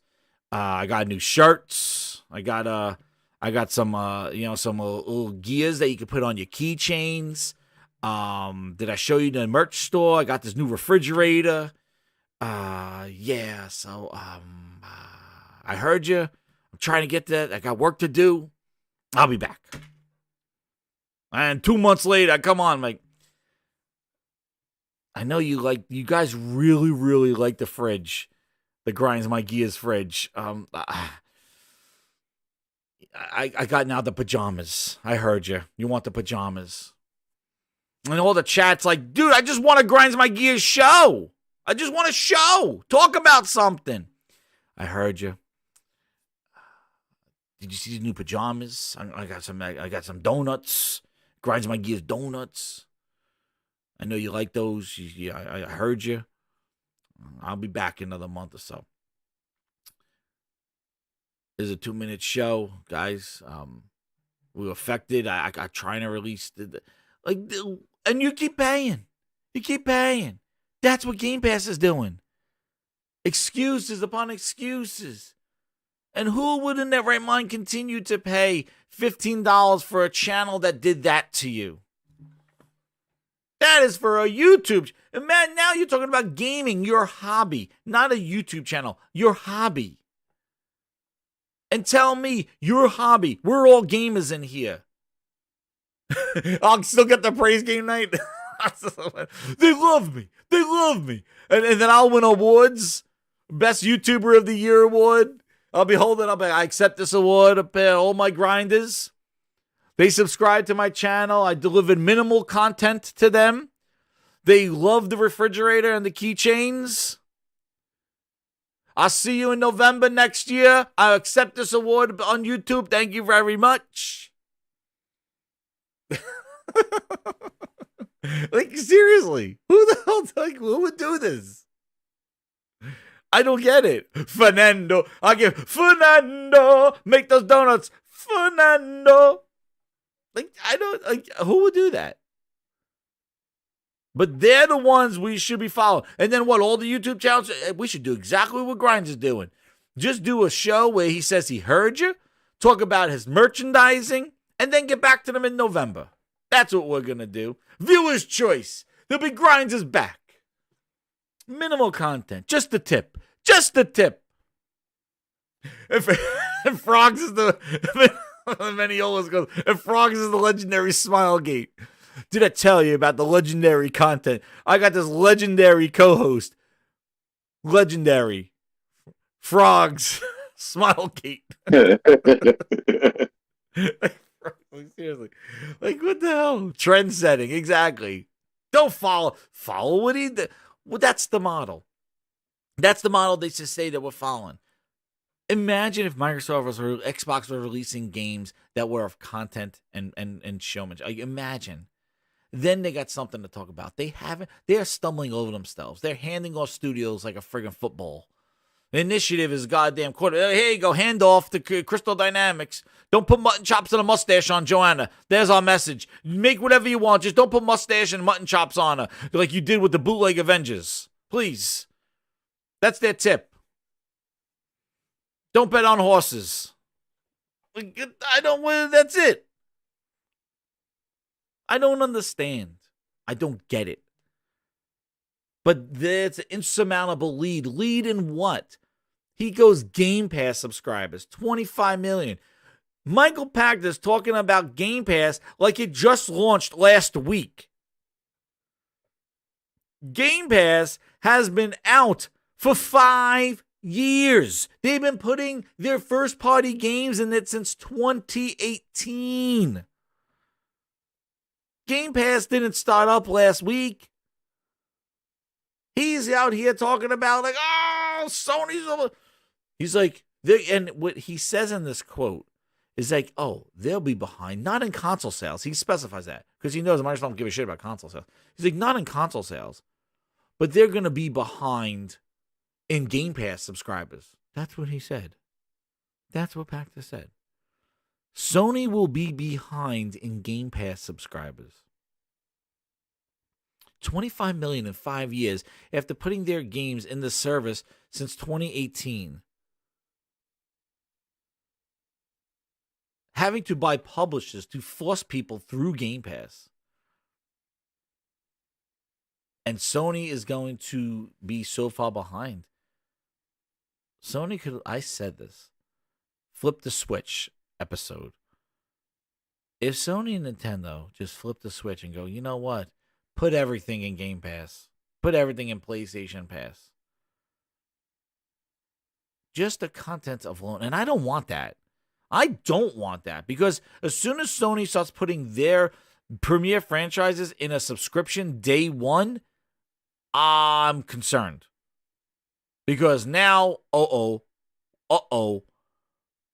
does Horizon ship the way it ships, or is it like half, 1/3 of a game, a few moments? Like, I don't know. Because all I've seen, and this is the other thing, because shout out to this on the same lines of this, Mooch's Crossfire podcast on Friday.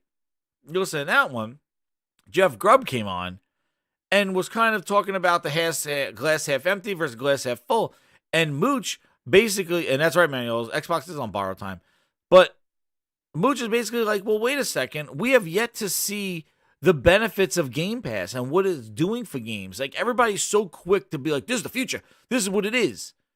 And what Grubb was trying to do was say, well, look at the Metascore from last year. Xbox's Metascore shows that the quality is improving. And I'm just like, and also he was giving the benefit of the doubt to Microsoft for delaying Psychonauts and Deathloop and saying because they delayed it, they deserve credit for the game. That's what he said on Crossfire to the Mooch's podcast. Because they decide to delay Deathloop and Psychonauts, they and that's when most of the game gets made. They deserve the credit for a game that didn't even launch on their platform. In the Metacritic ratings. Nonetheless, let's count Flight Simulator, which released 2 years ago and was ported to the Xbox. Let's count it in the same year because we need to look like they are improving. And let's look at those inflated Halo review scores and tell me that they're improving. Listen, anybody with 2 eyes and 2 ears could see that Halo Infinite is a shell of its former self. It has some of the gameplay elements in there, but no way is that game even close in content, in graphics, in capabilities of the previous Halos. It is a downgrade in all those senses. New engine on everything, it suffered because of the model, because of Game Pass, because of free-to-play, because of being everywhere. We didn't get the features that we would typically get in Halo because of this whole, we need to be everywhere in Game Pass every single game. Not make it a console exclusive for a little bit and then put it on PC, put it everywhere. And Joseph Staten and friends said the same thing. Well, we have to test on all these devices, so this is not working to our standards, so we're delaying it. Yeah. Game Pass affected Halo. Game Pass made Forza Horizon 5 kind of just a change in place. They didn't have to sell you a brand new Forza Horizon with the ambition. New cars, new motorcycles, hovercrafts, planes. Maybe go to 2 different areas. Maybe do more with the game because you got to sell a $60 product. Nah, we got their money already. Just change the background, make it Mexico, call it a day. Give them the game modes that we launched after the fact in Forza Horizon 4. They like that, chasing down the hill. Yeah, give them that. Look at what Horizon 1 to Horizon 2 did. That's when you have to sell a product. When you got their money already, you don't have to make that much of an effort. You don't even have to stick to a release schedule. Hence why you're sitting here staring at no games. That's why you don't need to show games like Perfect Dark, Fable Avowed, Outer Worlds 2, Hellblade, Project Mara, Everwild. Don't have to take Grounded out of beta. Don't have to show what Redfall is, even though it's releasing in the summer and we're in the middle of March. I guess that game doesn't have a lot to show since it comes out in a few months. But they got your money already. You're just getting it in the pass. Take the fill out of pass and you got it right there. There's your name. Game Ass. There it is. Look what it has done. There's no release cadence. There's no release schedule. There's no hyping up a game. There's no marketing to a game. They got this snowboarding game coming out in 2 days. This indie game that's launching in Game Pass. People are like, where's the marketing for it? Aaron Greenberg retweeted it. Can't wait to go skiing. What? Meanwhile, you look at Kana and Sifu, man, they're getting state of plays. They're getting breakdowns. They got goddamn photo mode in an indie game with Kana. And I don't know who launches a snowboarding game in March. That sounds like a few months off, especially with the winter games done. You'd think that would have been a nice game to launch with the winter games in the winter. Nah, it comes out in March. I don't know who's drinking St. Patty's Day beer and going snowboarding, unless you live in Canada. But another potential, I guess, I don't know. I know ZX never saw Incomplete Game Get in 87. Well, because they showed trash last year. They missed the season. I know many of those. They did. But these are the things that Game Pass is doing? Because this is the things that I see. I don't see Game Pass being that thing that's allowing us as gamers to, unless we just say it's the best value. Well, so is the McDonald's value menu. But there's a reason, and I said this on Saltiest podcast, like, just because McDonald's is everywhere, just because McDonald's is a value, that didn't put the burger industry out of business. That doesn't mean there's no place for $20 gourmet burgers and hamburgers and barbecue. It's not like nobody wants to eat a hamburger because McDonald's is everywhere and a value. There's a quality standard. There's a reason why it's a value. But that shouldn't be the be-all and end-all for our hobby. Especially when you see the trends of Halo and what they're doing to their games. And looking at this whole games everywhere business and looking at these numbers dropping off faster than they ever did before when they're on the most platforms they ever had been on before. And then have Pacta coming on here saying Sony can't catch up. Dude, get out of your yellow chair. And this is just he knows exactly. He knew where he was. He knew where he was, and he knew what he was saying. And they have this thing that Sony is just stuck in the past, and Microsoft is the future. But as a gamer, I don't understand when I'm playing games now that seem like they're from the future, and playing games on Xbox that seem like they're from the past. And actually, the games in the past that Xbox made were better than their sequels. That doesn't seem like a very successful future.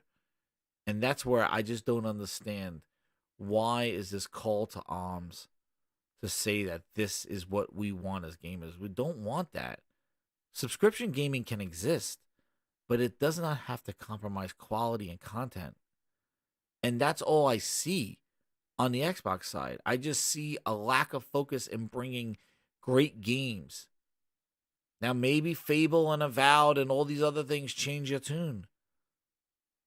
But if they're willing to do to Halo what they did to Halo, how do you have confidence? And then you see what Perfect Dark is doing with the people leaving.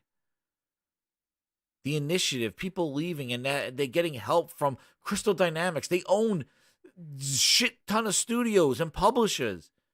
And they go to Square Enix and Crystal Dynamics to help make Perfect Dark. You got Rare sitting there. You got all these studios. Killer Instinct 2, we need to find somebody to make it. What? That's not a future, dude. And saying they have no chance of competing? Microsoft has no chance of competing because they got to make content that's matching Sony. Nobody, you see it. Everybody made such a big deal that Xbox games were everywhere. Oh, man, they're blanketing the industry. Sony can't do it. Microsoft can leverage Windows and phones and cloud, and Microsoft could put their games everywhere and drown out Sony. That was the message. And now when you see the biggest franchise that Xbox ever had being put on everything, iPads, TVs, phones, computers, all the Xboxes, all the PCs, Windows 11, we're on Windows 11 now, everywhere. And watching it go from 276 to 3,000 in less than 6 months. Looking at it, Gears 5 forcing crossplay because it takes too long to find a match after just 4 months of the game releasing. Shorter time than Gears 4. And I've shown it on this channel how many times, how they dropped off faster than they ever had before. So this blanketing the market, people will not play. People want to play a great game. And not saying that these are bad games, but they miss the mark. They miss marketing. They miss content. They miss innovation. See? Sam Alton says not even 12,000 people on Halo right on Steam right now. Nobody on my friend. I'm sure not that many people playing it on my friends list. And I'm sure people will come back on season 2. 2 maps. And I bet you they'll be in a rotation where you got to cross your fingers and hope to land on those 2 maps. What kind of playlist are they going to have with the 2 maps? 1 big team battle and 1 arena map. 2 maps. That means that you get a whopping 4 big team battle maps now instead of the 3 after 6 months. What kind of rotation is that? Let's see. Mathematicians, Pacta, you're a lawyer, you're an analyst. They released 1 big team battle map and you have 3 old maps. Tell me the probability of playing on that new map. Yeah. You have a 75% chance of playing on the old-ass maps you've been playing for the 6 months, and a 25% chance of playing on the new map. I don't know. Are they going to have 1 playlist with 1 map? Just play the new map? 2 maps. Game Pass is going to give it to you. No chance. No chance. Sony got no chance. What? They're adding co-op to Returnal. Do you hear that, Michael Pacta? Co-op to Returnal. They cannot figure out. They delayed co-op a 3rd time on Halo. Now they say it's coming over the course of Season 2. And guess what? I got a punchline for you. We don't even know how long Season 2 is. Yeah. So.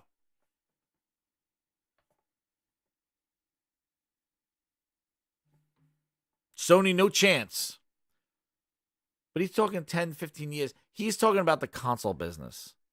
And just to bring it back to him, he's bringing it back. The console business is dead. Just like iPads were going to kill the consoles. Listen, I'm sure 10 to 15 years from now, Jesus, oh my goodness, when pigs can fly, maybe consoles are not around in 5 years, 10 years. You don't think Sony is aware of that? You don't think Sony knows that? Look how Nintendo survived all these years from 85. With all the powerful consoles beating out the Wii, beating out the Nintendo. Nintendo stood the test of time. And why? Why? They got the franchises, they got the characters, they got the games. Sony outlasted since 97. They have the iconic characters, they got the content, they got the games. How did they turn around that PS3? Was it because Ken Kutaragi was around kissing babies and hugging grandmas? Ken Kutaragi was doing interviews with Xbox era? Ken Kutaragi was around with Kaz Hirai going skiing, reliking and tweeting out people, inviting them to rooftop parties. Frog, is that how PlayStation 3 came back? Was Kaz going on? Was Kaz taking them out for dinners, fan fests? What was he doing? No, babies. It's called you make good software. Yeah, that's how PlayStation 3 came back and corrected their shit for the PS4. It was called The Last of Us. That's why. The games. It wasn't because Kaz Hirai was doing interviews and hugging babies and retweeting and liking and winning awards for Lifetime Achievement. We're not bringing content to the platform. No. Sony said, we got to make goddamn games. We got to make Uncharted's. We got to make quality games. We need on God of War 3. We need Uncharted 2. Even coming back from the friggin' shithole of their network. That was horrible. They came back from that. With what? Doing interviews and having a shelf behind them with little sneak peeks of other things that they're working on? Was Kaz Hirai winking on Twitter? I like Crackdown 3, wink, wink. Oh my God. Was he going out on the stage talking about Smilegate? Was he making refrigerators? Did Sony make refrigerators? Did they make donuts? Did they make body wash? Did they make nail polish? Is that what brought back the PS3 to the PS4 era? Those are the things that Sony's dead man walking. Is that what they did? As an old Xbox fan, I see through that bullshit. I'm not even a friggin' Sony fan. I don't give a shit about PlayStation. I don't give a shit about Sony. But as an Xbox fan through all of that, I could tell you that they came back by bringing the games. And at that time, Xbox was doing games. In 2016, Xbox stopped. And that's when I stopped. Because that's what it's about.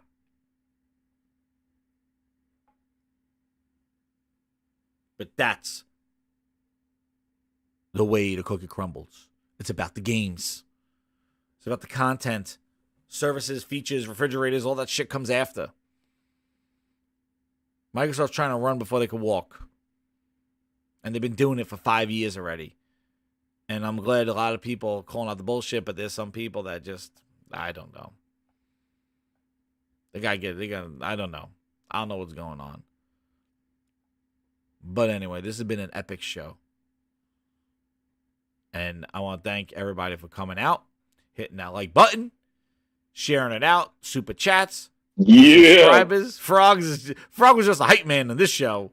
You still in that Elden Ring, goddamn Frogs? I'm going to take that shit away from you. I'm fighting this knight, man. That's fucking got double whipped in this game, and I tell you what, man, he's fucking me up. Frog just let me go on my hype train this week. I was just going.